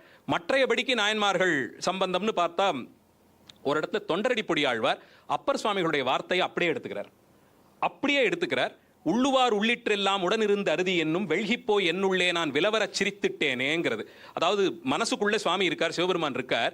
நான் நீ இருக்கிறத மறந்து போய் பொய் சொல்றேன், களவெல்லாம் செய்யறேன், யாரும் பார்க்கலன்னு நினைச்சுக்கிறேன். ஆனா நான் சொல்லலாம்னு நினைக்கிறதுக்கு முன்னாடி உனக்கு தெரியுமே, இது எனக்கு நினைவு வந்த போது பயங்கரமா சிரிச்சேன், விலா எலும்பு முறிகிற வரைக்கும் நான் சிரிச்சேங்கிறார். உள்ளுவார் உள்ளிற்றெல்லாம் உடனிருந்து அருதி என்னும் வெள்கிப்போய் வெட்கப்பட்டு போய் விலவரச் சிரித்தேன்கிறார். தொண்டரடி பொடி ஆழ்வார் அப்படியே ஒரு கண்ட்ரோல் C கண்ட்ரோல் V பண்ணி தன் பாசல் அப்படியே எடுத்துக்கிறாரு, அப்படியே எடுத்து இவர் ஆள்றார். ஸோ இது ஒன்று பார்க்க முடியுது. தொண்டரடி பொடியாரோட வரிகளை அப்படியே திருமங்கை ஆழ்வாரும் பயன்படுத்துறார் திருக்குறுந்தாண்டகத்தில் நினைக்கிறேன். ஸோ இந்த எக்ஸ்சேஞ்சஸ் டெஃபினட்டாக இருந்திருக்கு. விருத்தப்பான்னு எடுத்துக்கிட்டு அப்பர் சுவாமிகள் தான் முதல்ல பாடுறார். விருத்தப்பா தமிழ் இலக்கியத்தில் எனக்கு தெரிஞ்சு அறிமுகப்படுத்தியதே அப்பர் சுவாமிகள் தான். அவர் காலத்திலேருந்து ஒரு 150 வருஷம் கழித்து வந்த 100 வருஷம் கழித்து வந்த நம்மாழ்வார் திருவிருத்தம்னு சொல்லி அதே அப்பர் சுவாமிகளுடைய விருத்தப்பாவை எடுத்து அவர் தொடர்ந்து செய்து கொண்டு வருகிறார். வைணவத்தோட தொடர்புனா இந்த அளவில் பரம்பொருளாக ஏற்றுக்கொள்ள மாட்டார்கள். அதே நேரத்தில் கண்டித்தோ கேலியோ நீச்சமாக பேசுறதோ பழக்கமாக கொள்வதில்லை பெரும்பான்மை. ஒரு கேள்வி, அதாவது இப்போ சோழ நாடோ நடுநாடோ எடுத்தாக்க பாடல் பெற்ற ஸ்தலங்களும் அங்கேயே இருக்குது, திவ்ய தேசங்களும் இருக்குது. சில இடங்களில் வந்து நீங்கள் சொன்ன மாதிரி ஒரே கோவில்லையே திவ்ய தேசமும் இருக்குது, பாடல் பெற்ற. இப்போ இவ்வளவு இருக்கிற போது எதனால் வந்து இவங்க வந்து சந்திச்சதுக்கான ஒரு வாய்ப்புகளே இல்லாமல் இருந்திருக்கா? ஏன் வந்து வரலாற்று ரீதியாக நமக்கு வந்து இவங்களுக்கான ஒரு இன்டராக்ஷனோ ஒரு தொடர்புகளோ அமையாமல் போனது எப்படி இருந்திருக்க முடியும்? இன்னைக்கு நம்ம மூவர் முதலிகளையும் ஆழ்வார்களை எல்லாரையும் ரொம்ப அப்படியே பெருமையா அந்த நூற்றாண்டிற்கே உரியவர்களாக அவர்களை மட்டும்தான் பார்க்கிறோம். அப்போ அவர்களுடைய நிலைமை என்ன, அவர்களோட அப்ஜெக்டிவ் என்ன, அவங்க என்ன பண்ணிட்டு இருந்தாங்க, தங்களை தாங்களே இப்போ அப்பர் சுவாமிகள் இருந்த காலத்துல நான் தான் சைவ சமயத்துக்கு தலைவர்னு அவர் சொல்லிட்டு இருந்திருக்க மாட்டார். சம்பந்தரை மற்றவர்கள் போட்டி இருக்கலாம், சைவத்தில் என்ன நடந்தாலும் என்ன கேட்டுட்டு தான் நடக்கணும்னு ஞானசம்பந்தர் நினைச்சிருக்க மாட்டார்.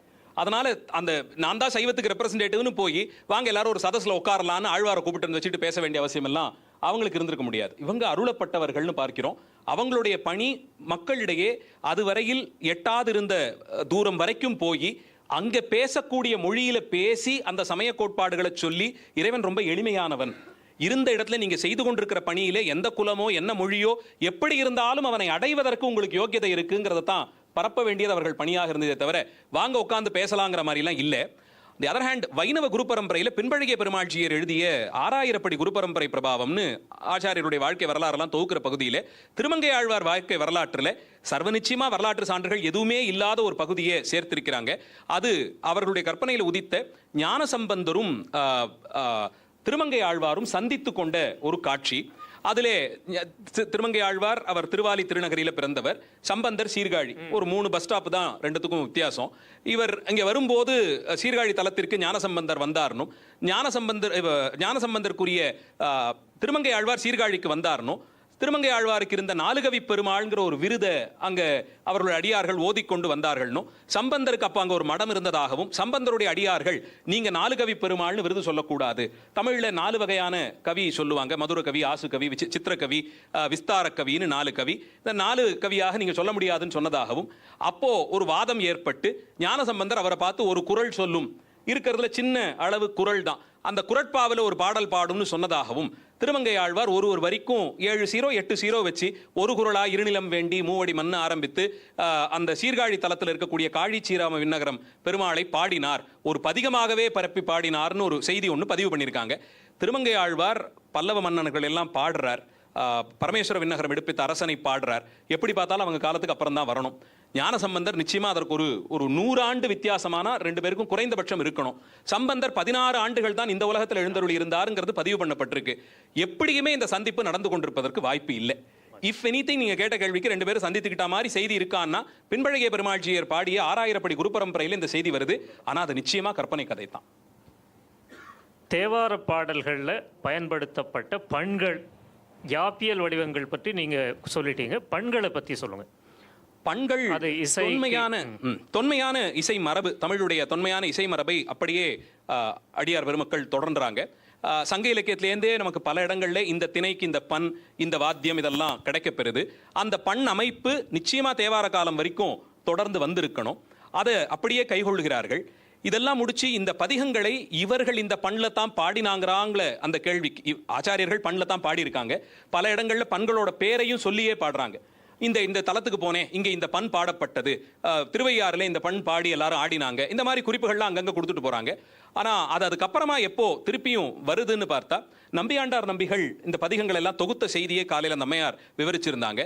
தொகுக்கப்பட்ட பிறகு எப்படி இதை பாடணுங்கிற ஒரு கேள்வி வந்தபோது, ஞானசம்பந்தர் காலத்திலே வாழ்ந்த பாணர், திருநீலகண்டத்து பாணனார், அவர் தான் பாணர், அவர் யாழ் மீட்டக்கூடியவர், அவருக்கு தான் பண்ணெல்லாம் பத்தி தெரியும்.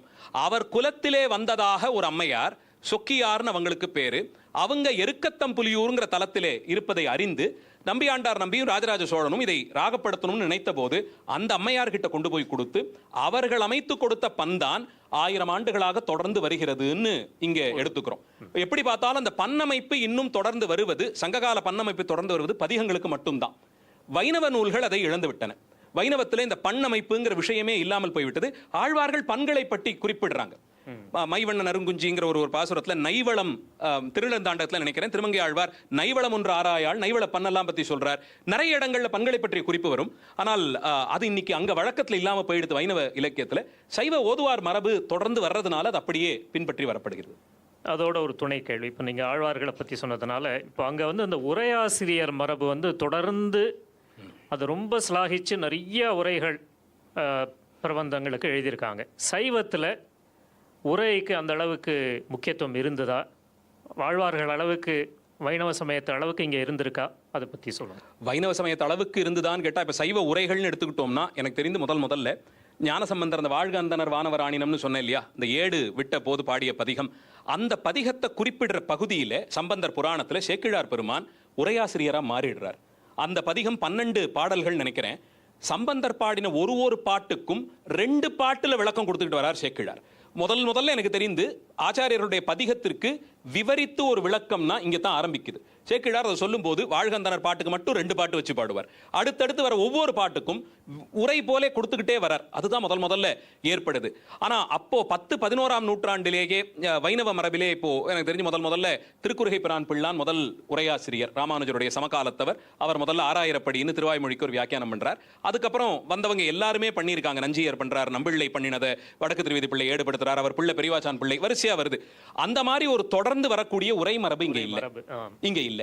ஆனா அந்தந்த காலத்துல குறிப்பா திருவாசகம் மாதிரி, திருமந்திரம் மாதிரியான ரொம்ப ஆழ்ந்து பார்க்கப்பட வேண்டிய நூல்களுக்கு கடந்த ஒரு 300-400 ஆண்டுகளுக்குள்ளே உரைகள் எழ தொடங்குது. ஆனா நடை வந்து வைணவ நடை போலே வைத்துக்கொண்டு அப்படியே பார்க்கறதுக்கு இல்லை. இப்போ நடுவுல இடைப்பட்ட காலத்துல உரைகள் இருந்திருக்கலாம், இருந்து ஒரு வேளை மறைந்திருக்கலாம். பெண்கள் நாயன்மார்களில் 3 நாயன்மார்கள் பெண்கள் அப்படின்னு சொல்றாங்க இல்லையா? காரைக்கால் அம்மையார், மங்கையர்க்கரசியார், இசைஞானியார். அவங்களோட பங்களிப்பு, அவர்கள் வந்து சைவ சமயத்தை, சைவ சித்தாந்தத்தை மற்ற ஆண் நாயன்மார்களிடமிருந்து வேறுபடுத்தி பார்க்கிறார்களா, இல்லை ஒரே ரீதியாக தான் பார்க்குறாங்களா? என்ன மாதிரி ஏதாவது வேறுபாட்டுக்கெல்லாம் இடமே இல்லை. ஒரே அளவுல தான். அடியார்னு வந்துட்டா அதுல ஆண் பெண், குலம், படித்தவர், உயர்ந்து தாழ்வு, வயசானவர், இளையவர், இந்த பேதம் எல்லாம் எதுவுமே கிடையாது. ஒரு வரியில 3 பேர் பெருமையும் சொல்லணும்னா, சிவபெருமானே உமாதேவியார்கிட்ட நம்மை பேணும் அம்மைகான்னு சொல்லி அறிமுகப்படுத்திய சிறப்பு காரைக்கால் அம்மையார் தவிர எந்த அடியாருக்கும் எப்போதுமே கிடைத்தது. இவள் என்னோட அம்மான்னு சுவாமி பார்த்து சொல்லணும்னா இவளை போல அன்பு செய்வதற்கு யாருமே இல்லை. அதனால ரொம்ப உயர்ந்த இடத்துல கொண்டு போய் வச்சுட்டாரு. அந்த சிறப்பு பெற்றபடியால் அம்மையார் அற்புதங்கள் நிகழ்ந்த திருவாலங்காட்டு தலத்துக்கு வந்தபோது ஞானசம்பந்தர் அப்பரெல்லாம் கோயில் உள்ள போகாமல் ஊர் எல்லையிலேயே நின்று வணங்கி துதித்தார்கள்னு சொல்லப்படுது. அம்மையாரே அந்த இடத்துல தலையாலத்தானே நடந்தா, நாம் அங்க எப்படி கால் பதிக்கலாம்னு சம்பந்த பிள்ளையார் எல்லையிலேயே நின்று பாடிவிட்டார்னு சொல்லப்படுகிறது. அந்த அளவுக்கு அம்மையாருடைய பெருமை. மங்கையார்க்கரசியார்ங்கிற அந்த ஒரு அம்மையார் இல்லாமல் போனால் தென்பாண்டி நாட்டிலே, இன்னும் சொல்லணும்னா as an extension தமிழ்நாட்டில் கூட இவ்வளவு தூரத்திற்கு இந்த பக்தி நெறிங்கிற ஒரு விஷயம் இருந்திருக்குமா? சிவாலயங்கள் இருந்திருக்குமா? திருநீற்று சிறப்பு இருந்திருக்குமா? பதிகங்கள் இருந்திருக்குமா? டிவியூல இன்னைக்கு மத்தியானம் உட்கார்ந்து நம்ம இதை பத்தி பேசிக்கிட்டு இருப்போமான்னு சொல்ல முடியாது. அந்த அம்மையார் இருந்தாலோ சம்பந்தர் மாதிரி ஒருத்தரை கூட்டிகிட்டு வந்தாங்க. சம்பந்தரால இதெல்லாம் நடந்ததுன்னு பார்க்கிறோம். அப்போ மிக முக்கியமான ஒரு நிலையிலே மங்கையர்க்கரசியாரை கொண்டாடுகிறோம். பேரே போறோம், மங்கையர்க்கு அரசி. பெண்ணினல்லாள்ங்கிறது அந்த அம்மையாருக்கு தான் பொருத்தமான பேர். அந்த அம்மையார் செய்த பங்களிப்பு ஈடு இணை இல்லாதது. சம்பந்தரை கூட்டிட்டு வந்தா தான் இது சரியாகும்னு ஆலோசனை செய்து அதற்கு அவர் எடுத்த முயற்சியினால் தான் சைவ நெறி, தமிழ் நெறி, வைதீக தர்மம் இங்கே தலை பெற்றது. இசைஞானியார் சுந்தரரை மாதிரி ஒருவரை பெற்று கொடுத்தாலோ, முன்னாடி சொன்ன 2 பேரை பத்தி நமக்கு தெரிஞ்சிருக்கு. இந்த அம்மையார் பெற்றுக் கொடுத்த சுந்தரர் மூலமாகத்தான் காரைக்கால் அம்மையாரையும் மங்கையர்க்கரசியாரையும் அறிந்து கொண்டோம். அவர் மூலமாக வந்ததுனாலே இசைஞானியாருக்கு அந்த முக்கியமான ஒரு பங்கு இருக்கத்தான் செய்கிறது.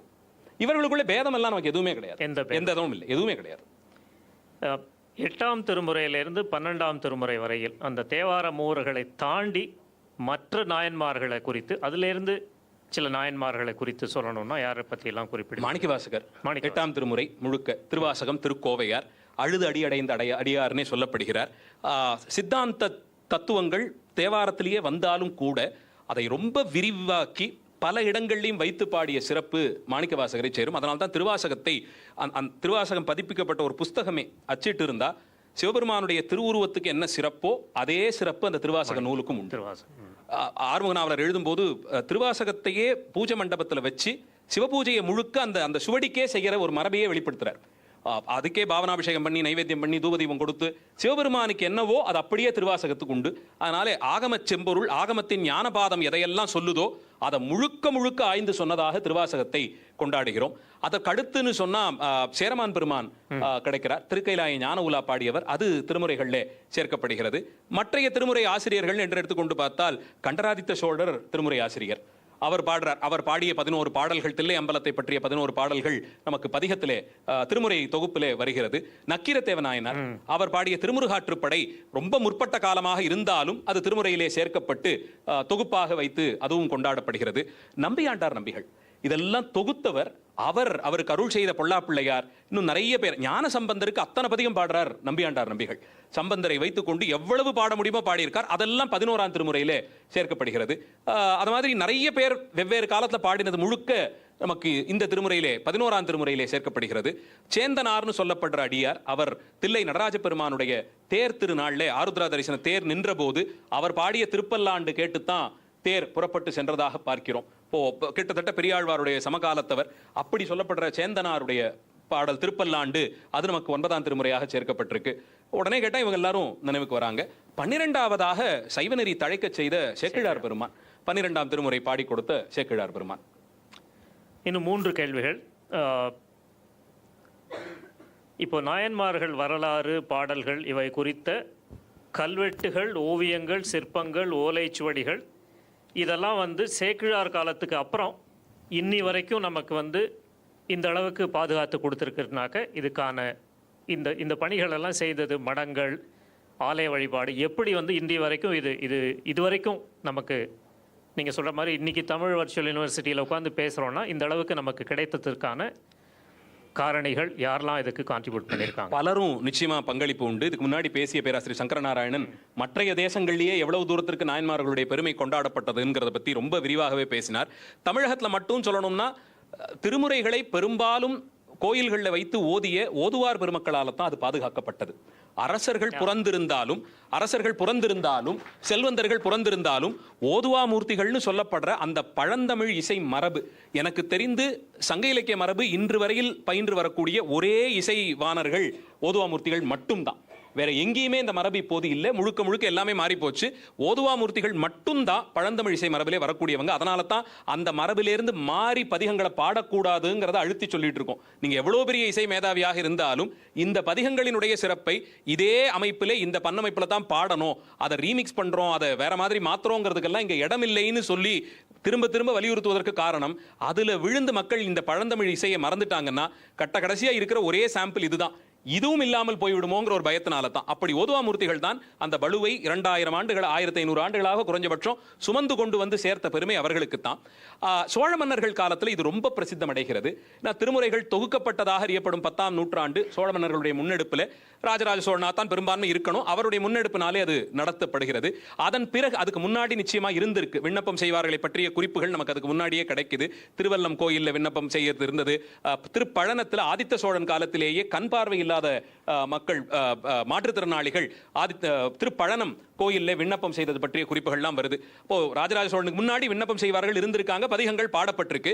ஆனால் ராஜராஜ சோழன் காலத்தில் அது இன்னும் தொகுக்கப்பட்ட பிறகு பிரபல்யம் அடைந்திருக்கணும். அப்போ பல கோயில்களிலையும் இன்னும் பல்வேறு நிலைகளில் ஓதுவா மூர்த்திகள் நியமிக்கப்பட்டு அவர்களாலே பாடப்பட்டு வந்ததும் இந்த பதிகங்களை பாடல்களை ஏடுபடுத்துற பழக்கம் அப்போ இன்னும் ஜாஸ்தியா இருக்கணும். 2ஆம் குலோத்துங்கன் காலத்துல ரொம்ப பிரபலமாக அறியப்படும் நரலோக வீரன் அவனுடைய பாடல் கல்வெட்டு தில்லை சபாநாயகர் கோயில்ல சரஸ்வதி பண்டாரம் என்ற பெயரிலே ஒரு புத்தக ஆலயம் ஒன்று, ஒரு நூலகம் போலே அமைத்து மூவர் முதலியுடைய தேவார பதிகங்கள் முழுவதையும் செப்பு பட்டயத்திலே வெட்டி வைத்ததாக ஒரு செய்தி கல்வெட்டுல பதிவாகுது.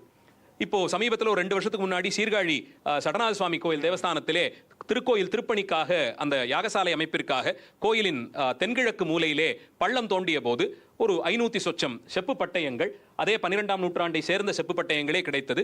சோழர் கால வெட்டு எழுத்தாக வெட்டப்பட்டு மேலே திருச்சிற்றம்பலம்னு எழுதி ஒரு பக்கத்துக்கு ஒரு 1.5-2 பதிகங்கள் வர அளவுக்கு ஒரு பக்கத்திலேயும், பின் பக்கத்தில் மீதி இருக்கக்கூடிய ஒரு 1.5-2 பதிகம் வர அளவில் எழுதியும், பிள்ளையார் சுழி போட்டு எழுத ஆரம்பிக்கிறதும், முடிஞ்ச உடனே 2 கோடு போடுறது, ஒவ்வொரு பதிகம் முடிஞ்ச உடனே திருச்சிற்றம்பலம்னு எழுதி அடுத்ததை தொடங்குறது, இந்த கடைசியில எந்த தலம் எந்த பண்ணுன்னு எழுதுறது, ஒரு பஞ்ச் பண்ணி அது கட்டுறதுக்கான வசதியோடு இத்தனை செப்பு பட்டயங்கள் சமீபத்தில் கடைஞ்சுது. அது நரலோக வீரன் காலத்தியதாகவே இதுவும் இருப்பது ஒரு சிறப்பான செய்தி. அப்படி அங்கே இருந்தது. சீர்காழி கோவிலையும் அதே காலத்தைய சோழர் காலத்திய கல்வெட்டு, குலோத்துங்கன் காலத்திய கல்வெட்டு கைகொட்டி மண்டபம் என்று ஒன்று இருந்ததாகவும், அந்த மண்டபத்தில் கைகொட்டி பாடுவதற்கென்றே ஒரு மண்டபம் ஏற்படுத்தி அங்கே சுவடியில ஓலைச்சுவடியில பதிகங்கள் எழுதப்பட்டதும், அந்த சுவடியை அடுத்தடுத்த காலத்துல பிரதி செய்யறதுக்கு ஒரு நிபந்தம் கொடுத்து, இது பழுதாகி போயிடுச்சுன்னா, இது பூச்சி எரிச்சு போனா அடுத்த ஒரு காப்பி எடுக்கிறதுக்கு ஒரு ஸ்கிரைபு, அவருக்கான ரெமினரேஷனுக்கான நிபந்தம் வரைக்கும் கொடுத்து வச்சு, இப்படி முக்கியமான கோயில்கள்ல பதிகங்களை திரும்ப திரும்ப காப்பீஸ் எடுத்து அது பிரபல்யப்படுத்திய செய்தியும், அரசர்கள் பல இடங்கள்ல குறிப்பிட்ட பதிகங்களை ஓதுவதற்குன்னே நிபந்தம் கொடுத்த செய்தியுமே கூட நமக்கு கிடைக்கிறது. திருவொற்றியூர் சுவாமி கோவில்ல நினைக்கிறேன், ஒரு சோழ மன்னனுடைய மனைவி ராஜாதித்தரா இல்ல சட்ட ஞாபகம் வரல, ஆனா ஒரு சோழ மன்னனுடைய ராஜாதிராஜன் நினைக்கிறேன், அவருடைய மனைவி தன்னுடைய தாலி பாக்கியத்திற்காக வேண்டி திருவொற்றியூர் பெருமான் முன்பாக திருச்சாழல், மாணிக்கவாசகருடைய திருவாசகத்தில் வரக்கூடிய திருச்சாழல் பதிகத்தை மட்டும் குறிப்பாகவே பாடி ஆடுவதற்கு நிபந்தம் கொடுத்த செய்தி எல்லாம் வருது. அப்போ ஒரு சோழ நாட்டு அரசி அவள் நன்மைக்காக ஒரு பதிகத்தையே பாடச் சொல்லி கொடுத்த செய்திகள்லாம் நமக்கு கிடைக்க பெறுகிறது. இன்னொரு விஷயம் இது பிறந்ததுல நாயன்மார் பெருமக்களுக்கு திருமேனி எடுத்த செய்தி. அடியார்களை வழிபடுற அளவுக்கு கொண்டு வந்தா தான் அவங்கள் யாரு, அவங்களுடைய பெருமைகள் என்ன, அவங்க பாடிய பாடல்கள் என்னங்கிறது நினைப்புல நிற்கும். அந்த செய்திகளும் நமக்கு தஞ்சை பெரிய கோயில்ல ரொம்ப பிரபலமாக கிடைக்க ஆரம்பிச்சிடுது. பல்வேறு அடியார் பெருமக்களுக்கு திருமேனி எடுத்தது, குறிப்பா மூவர் முதலிகள், மாணிக்கவாசக பெருமான், பெரிய கோயிலில் எடுப்பிக்கப்பட்ட வடிவங்கள்ல ஏனா இவர் மெய்ப்பொருள் நாயனாருக்கு அவர்களுக்கெல்லாம் எடுக்கப்பட்ட செய்தி. இதுல சோழ மன்னர்கள் இந்த அடியார்களை எவ்வளவு விரும்பினாங்கன்னா, நேரடியா ஞானசம்பந்தருடைய திருமேனின்னு எழுத மாட்டாங்க. ஞானசம்பந்தரை சிறப்பான ஒரு பேரால கூப்பிடணும். ஆனை நமதென்ற அடியார், இதுதான் அவங்க வச்ச பேர். ஞானசம்பந்த பெருமான் மட்டும்தான் ஒரு 3-4 பதிகங்கள்ல முடிக்கும் போது ஒரு பலஸ்ருதியை சொல்லிட்டு அரசாழ்வர் ஆனை நமதே அப்படின்னு முடிப்பார். ஆனை நமதேன்னு சொல்லுவார். இது நிச்சயமா நடக்கும், நான் ஆணையிட்டேங்கிற ஒரு துவனியில ஞானசம்பந்தர் சொல்லுவார். அதனால அவருக்கு மட்டும் விசேஷமா ஒரு பேர் வைத்தார்கள் சோழ மன்னர்கள், ஆனை நமதென்ற அடியார். அவர் பேரே இதுதான், ஆனை நமது. அதே மாதிரி மெய்ப்பொருள் நாயனார், இன்னைக்கு காலையில சொல்லும் போது இந்த திருக்கோவிலூர்ல அவரை கொல்ல வந்த போது அவர் அந்த குத்தை வாங்கிக்கிட்டு விழறார். அப்ப மந்திரி அந்த பொய் வேடம் பூண்டு வந்த முத்தநாதனை கொல்றார். அப்ப அவன் வேஷம் போட்டுட்டு வந்தாலும் சிவனடியார் வேஷத்துல வந்திருக்கான், அவனை கொல்லக்கூடாதுன்னு தடுத்து நிப்பாட்டுறார். அப்போ சேக்கிழார் ஒரு கொட்டேஷன் கொடுக்கிறார், தத்தா நமர் அப்படின்னு சொன்னாராம். அந்த அமைச்சர் பேரு தத்தன். தத்தா நமர், அவன் நம்மாழ்பா, அவனை வெட்டிடாதேன்னு இவர் சொல்லிட்டு விழுந்தாராம். தத்தா நமர் என்ற அடியார், இதுதான் அவருக்கு பேர். இதை சொல்லும் போதுதான் சாகர நிலைமையில கூட குத்தினவன் வேஷம்தான் போட்டுக்கிட்டு வந்தாலும் திருநீரோட வந்திருக்கான்பா, அவன் ஒன்றும் பண்ணாதேன்னு சொன்னதுதான் இவருடைய சிறப்புன்னு இப்படி ரசித்து ரசித்து அடியார்களுக்கு அவ்வளவு சிறப்பான பெயர்களை வைத்தே கல்வெட்டுல சொல்லியிருக்கக்கூடிய செய்தியும், சீர்காழி தலத்திலே கையில பொற்கிண்ணத்தோடு திருமேனி எடுத்ததும், குழந்தைனா குழந்தையாகவே சம்பந்தரை செய்து திருமேனிகள் எடுப்பித்தது, அப்பர் சுவாமிகள் எல்லாரையும் கொண்டு வந்த சிறப்பை எல்லாம் பார்க்க முடிகிறது. அப்போ பதிகமோதிய ஓதுவார்கள், பிரதி எடுத்து திருமுறைகளை காத்தவர்கள், திருமேனிகள் எடுப்பித்து வழிபட்டவர்கள்னு இந்த மரபுல தொடர்ந்தது இன்று வரையில் வருது. ஆதீனங்கள் நிச்சயமா மிகப்பெரிய பங்காற்றி அச்சுக்கூடம் எல்லாம் வந்த காலத்துல இந்த நூற்றாண்டுல நிறைய செலவு பண்ணி அச்சு இயந்திரங்களை வாங்கி மலிவு விலையிலேயும் பல நேரங்களில் இலவசமாகவும் திருமுறை பதிகங்களை அச்சடித்து கொடுத்த ஒரு பெரிய பங்கு ஆதீனங்களுக்கு இருக்கு. 2 ரேபிட் ஃபயர் கொஸ்டின்ஸ். 21ஆம் நூற்றாண்டில் நாயன்மார்கள், செயற்கை நுண்ணறிவு, நவீன தொழில்நுட்பங்கள் ஆதிக்கம் செலுத்தும் இன்றைய காலகட்டத்தில் நாயன்மார்களின் வாழ்க்கை வரலாறுகளும் அவரது ஆக்கங்களும் இன்றைய நவீன நகர்ப்புற இளைஞர்களுக்கும் ஜென்சி தலைமுறையினருக்கும் எவ்வாறு உறுதுணையாக இருக்கும்? 21ஆம் நூற்றாண்டில் நாயன்மார்கள்னா நிச்சயமா அவருடைய பெருமை இன்னும் நிறைய மக்களுக்கு போய் சேர்ந்திருக்கு. அதுக்கு பல்வேறு நிலைகளில் சாதகமான நிலையிலேயும் ஊடகங்களுடைய பங்களிப்பு இருந்துகிட்டு தான் வருது. நவீனமயமாக்கல்னு சொல்லணும், எனக்கு தெரிஞ்சு முதல்ல யூடியூப் தளம் வந்தபோது ஒரு 8-10 ஆண்டுகளுக்கு முன்பாக சிதம்பரத்தை சேர்ந்த டாக்டர் பத்மினி கபாலி மூர்த்தின்னு ஒரு அம்மையார் நிறைய செலவு செய்து தனி ஒருவரா 63 சரித்திரத்தையும் சின்னதா அனிமேஷன் வீடியோஸா பண்ணி வெளியிட்டாங்க. அது ஒரு மிகப்பெரிய ஒரு முன்னெடுப்பு. அது அந்த காலத்துக்கு யாராவது பார்க்காம இருந்தீங்கன்னா நீங்க போய் கூகுள் பண்ணி பார்க்கலாம். குழந்தைகளை கொஞ்சம் இம்ப்ரெஸ் பண்ணும். ஆனா ரொம்ப நீங்க பார்த்ததில்ல. ரொம்ப ரொம்ப பழைய அனிமேஷன் அது. ரொம்ப ஆதிகாலத்து அனிமேஷனா இருக்கும் அது. ஆனாலும் பரவாயில்ல. ஒரு 10 வருஷத்துக்கு முன்னாடி அனிமேஷன்லாம் அவ்வளவு பாப்புலரா ஆகாத போது ரொம்ப முனைந்து தனி ஒரு ஆளா அனிமேஷன் பண்ணக்கூடியவங்களை வச்சுக்கிட்டு இந்த அம்மையாருடைய குரல்லையே அந்த கதை பின்னாடி வரும். நடுவில் இந்த காட்சிகளை எல்லாம் வைத்து முழுக்க பண்ணி பதிவேற்றி இருப்பாங்க. அதை யார் வேணாலும் எடுத்து உபயோகப்படுத்துங்கன்னு அந்த அம்மையார் சொல்லுவாங்க. அது ஒரு எனக்கு தெரிந்த உடனே சொல்லக்கூடிய ஒரு முன்னெடுப்பு. ஓவியங்களாக வரைந்ததுல திரு எஸ் ராஜம் அவர்கள் கோட்டோவியங்களாக பல நாயன்மார்களுடைய சரித்திரத்தை வரைந்து கொடுத்தார். பார்த்த உடனே இதெல்லாம் வச்சு பார்த்தா ஓ இதுதான் கதையான்னு யூகிக்கிற அளவில் அந்த கோட்டோவியங்கள் இருக்கும். அது அவர் பண்ணின ஒரு பெரிய பங்களிப்பாக உடனே சொல்லலாம். ஆங்கில மொழிபெயர்ப்புகள்ல ராமகிருஷ்ணா மிஷன் ஒரு நல்ல சித்திர புத்தகமாக போட்டு அதுல ஆங்கில மொழிபெயர்ப்பை கொடுத்திருந்தாங்க. குழந்தைகளுக்கு சொல்லக்கூடிய அளவிலேயே கதைகள் எழுதப்பட்டிருந்த ஒரு சிறப்பை உடனே நினைக்க முடிகிறது. அதை தாண்டி உங்க முன்னாடி வச்சிருக்கீங்களே நண்பர் திரு ஸ்ரீராம் லக்ஷ்மி நாராயணன்கிறவர் நாயன்மார்களுடைய சரித்திரத்தை ஒவ்வொரு நாயன்மாருக்கும் தனித்தனியா ஒரு நாயனாருக்குன்னு ஒரு கார்டு ஃபிளாஷ் கார்ட்ஸா பண்ணி அதை வெளியிட்டிருக்காரு. பின்புறத்தை இங்கிலீஷ்ல அந்த வாழ்க்கை சரித்திரம் ஒரு சின்ன கார்டு சைஸுக்கு ஃபிட் ஆகிற மாதிரி ஹைலைட் பாயிண்ட்ஸ் எல்லாத்தையும் போட்டு அவர்களுடைய குரு பூஜையும் போட்டிருக்கோம். தமிழ் மொழிபெயர்ப்பு ரெடி ஆயிட்டு இருக்கு. கூடிய சீக்கிரம் அதுவுமே விற்பனைக்கு நிச்சயமாக வரும். முன்பக்கத்தில் தியாகராஜ பெருமானுடைய ஓவியத்தை வைத்து இவரால் தானே திளைவாழந்தனர்கள்னு பதிகம் கிடைத்தது. இப்போ இவர் தான் நாயன்மார்களுக்கு நமக்கு ஏற்படுத்தி கொடுத்தவருங்கிறதுனால அவரோட ஓவியம் போட்டு ஒவ்வொரு அடியாரோடு சம்பந்தப்பட்ட வரலாற்றையும் சுருக்கமாக அந்த கார்ட்லேயே காமிச்சு ஹைலைட்டடா இருக்க வேண்டிய விஷயங்களை காண்பித்தே அவர் பண்ணி இருக்கக்கூடிய இது ரொம்ப ஒரு முக்கியமான ஒரு பங்களிப்பு. விருப்பம் இருக்கிறவங்க நிச்சயமா வாங்கி பயனடையலாம். குழந்தைகளை நிச்சயமா இது கவரும். வெளியில இது ஸ்டால் போட்டிருக்காங்க, வேணுங்கிறவங்க வாங்கிக்கோ, நிச்சயமா வாங்கிக்கலாம். இந்த மாதிரியான கண்டுபிடிப்புகளுக்கு எவ்வாறு உறுதுணையா இன்றைய சூழல்களில் நாயன்மார்கள் எப்படி எங்களோட வாழ்க்கைக்கு ஒரு குறிப்பா இளைஞர்களுக்கு எவ்வாறு அவர்கள் வழிகாட்டுவார்கள்? உண்டால் அம்மை இவ்வுலகம் தனக்கென முயலான் உண்டால் பிறர்க்கென முயலனர் உண்மையானேன்னு ஒரு சங்கப்பாடல் உண்டு. உலகம் இயங்குவதற்கு காரணம் தன்னையே எல்லா இடத்துலையும் முன்னிறுத்தாம மற்றவர்களுக்குன்னு தான் வாழக்கூடிய உயர்ந்த ஒரு குணத்தினால தான் உலகம் இயங்குதுன்னு நம்புறோம். அதுக்கு சான்று சொல்லணும்னா 63 பேர் இருக்காங்க. இவர்களால தான் இப்படி இந்த உலகம் இயங்க முடியுங்கிற அளவில் தன்னை ஒரு காலத்திலும் முன்னிறுத்தாது மற்றவர்கள் அடியார்கள் கேட்டவர்கள் இறைவன் எல்லாரையும் முன்னிறுத்துவாங்க, தான் பின்னாடி போயிடுவாங்க. அப்படி இருந்த அந்த பொறை, அந்த கருணை உள்ளம், தொண்டு, இதுக்கு முக்கியத்துவம் கொடுத்தது இவர்கள் வரலாற்றில் தான் தெரிந்து கொள்ள முடிகிறது. காலையில முதல் உரை பேசினவங்க ரொம்ப தெளிவா சொன்னாங்க. பெரியவர்கள் புராணம் செயற்கரிய செய்யக்கூடியவர்கள். இவர்கள் பண்ணதை நாம் பண்ணேன்னு ஒரு காலத்தில் நம்மளால சொல்ல முடியாது. அந்த விதத்தில் வாழ்க்கை முறை இவர்களை மாதிரி மாத்திக்கோன்னு சொன்னா நம்மளால முடியாது. அதுக்காக நம்ம பயிரிட்ட நெல்லை பறித்து கொண்டு வந்தெல்லாம் அரிசி சமைத்து யாரும் சாதம் பொங்கி படைக்க சொல்லலை. ஆனால் பசின்னு யாரான சிக்னலில் நிறுத்தி கேட்கும் போது இருக்கிறதுல ஒரு 10 ரூபாயோ இல்லை நமக்கு வச்சிருக்கிறதுல ஒரு பாதையோ கொடுக்கிற அளவுக்கு ஒரு மனப்பான்மை வளர்த்துக்கிறதுக்காவது இவர்கள் கிட்டேருந்து புரிந்து கொள்ளலாம். ஏன்னா அதெல்லாமே அருகிட்டு வருது. அதுவே ரொம்ப அருகி வரக்கூடிய ஒரு காலகட்டத்தில் இருக்கும். அதனால நம்ம கெடுத்துக்கிட்டு செய்யலனாலும் பகிர்ந்து கொள்ளக்கூடிய ஒரு அடிப்படை குணமாவது வரட்டும்னு இவர்கள் வாழ்க்கையிலேருந்து எடுத்துக்கலாம். அது நிச்சயமா அந்த குணம் பக்குவப்படுத்தி சிவபக்தி அளவுக்கு கொண்டு போய் வாழ்க்கையை சவால்களோடு சந்திக்கிற ஒரு தைரியத்தை அது ஏற்படுத்தி கொடுக்கும்னு நினைக்கிறேன். கடைசியான கேள்வி. நாயன்மார்கள், பன்னிரு திருமுறைகள், சைவ சமயம் இது போன்ற விஷயங்களில் மிக குறைந்த அளவிலேயே அறிமுகம் கொண்ட பல்வேறு மக்களுக்கு இவை குறித்த தேடல்களை எங்கிருந்து ஆரம்பிக்கலாம்? இவற்றை முறையாக பயில்வதற்கான பாதைகள் யாவை? முறையாக பயில்வதற்கு சேக்கிழாரை விட வேற பாதையே கிடையாது. 63 புராணத்தை தெரிந்து கொள்ளணும்னா வேற பாதையே கிடையாது. சேக்கிழார் தமிழ் எனக்கு கஷ்டம்னு சொன்னா இந்த நூற்றாண்டுல வாழ்ந்த பெரிய ஞானி கார்த்தால அவங்களும் சொல்லியிருந்தாங்க. ஸ்ரீ ஆறுமுக நாவலர் பெருமான் முதல்ல இதுக்கு ஒரு வச்சன நூலாக மாத்துறார், முழுக்க உரை நடையில. எனக்கு தெரிந்து குமுதம் கல்கி வாசிக்கிறவங்க அதை வாசிக்கலாம். அந்த அளவில் ஒரு தமிழ் தான் ரொம்ப, அதாவது அவர் மகா ஞானி. அவர் பேசணும்னா நாயன்மார் மாதிரியே பேசுவார். ஆனால் இதை எளிமைப்படுத்தி தரணுங்கிறதுக்காக பாடல் மரபை வரி வரியா அப்படியே பத்திகளாக மாற்றி கத்திய ரூபமாகி கொடுத்திருக்கார் அந்த நூலை. கூடுதல் குறைத்தல்னு எதுவுமே இல்லாமல், நம்பிக்கை, தன் கற்பனை எதையும் சேர்க்காமல், படிப்பவர்களுக்கு சுவாரஸ்யப்படணும், ஜனரஞ்சகமாக்குறேன்னுட்டெல்லாம் எந்த விபரீத முன்னெடுப்பும் இல்லாமல் சேக்கிழார் சொன்னதை அதே ஸ்வரத்தில் அதே குரல்ல கத்தியமாக்கி கொடுத்துருக்காரு முழுக்க. அந்த பெரிய புராண வச்சனம்ங்கிறது அது பிடிஎஃபாவே கிடைக்குது ஆன்லைன்ல. அவசியமாக அதை எடுத்து படிக்கலாம்.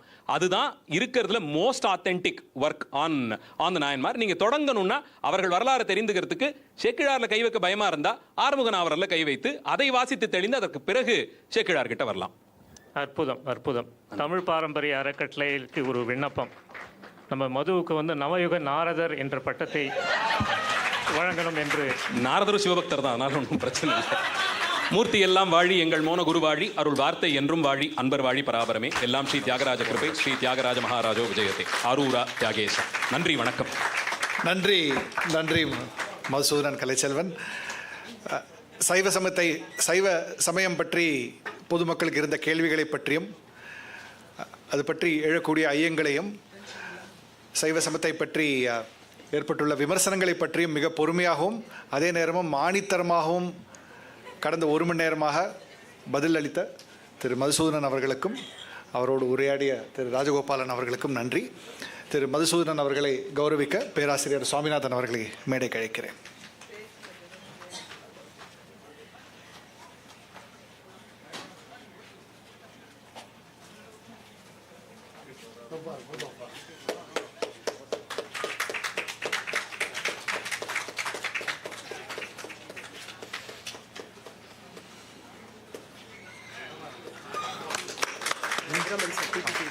break.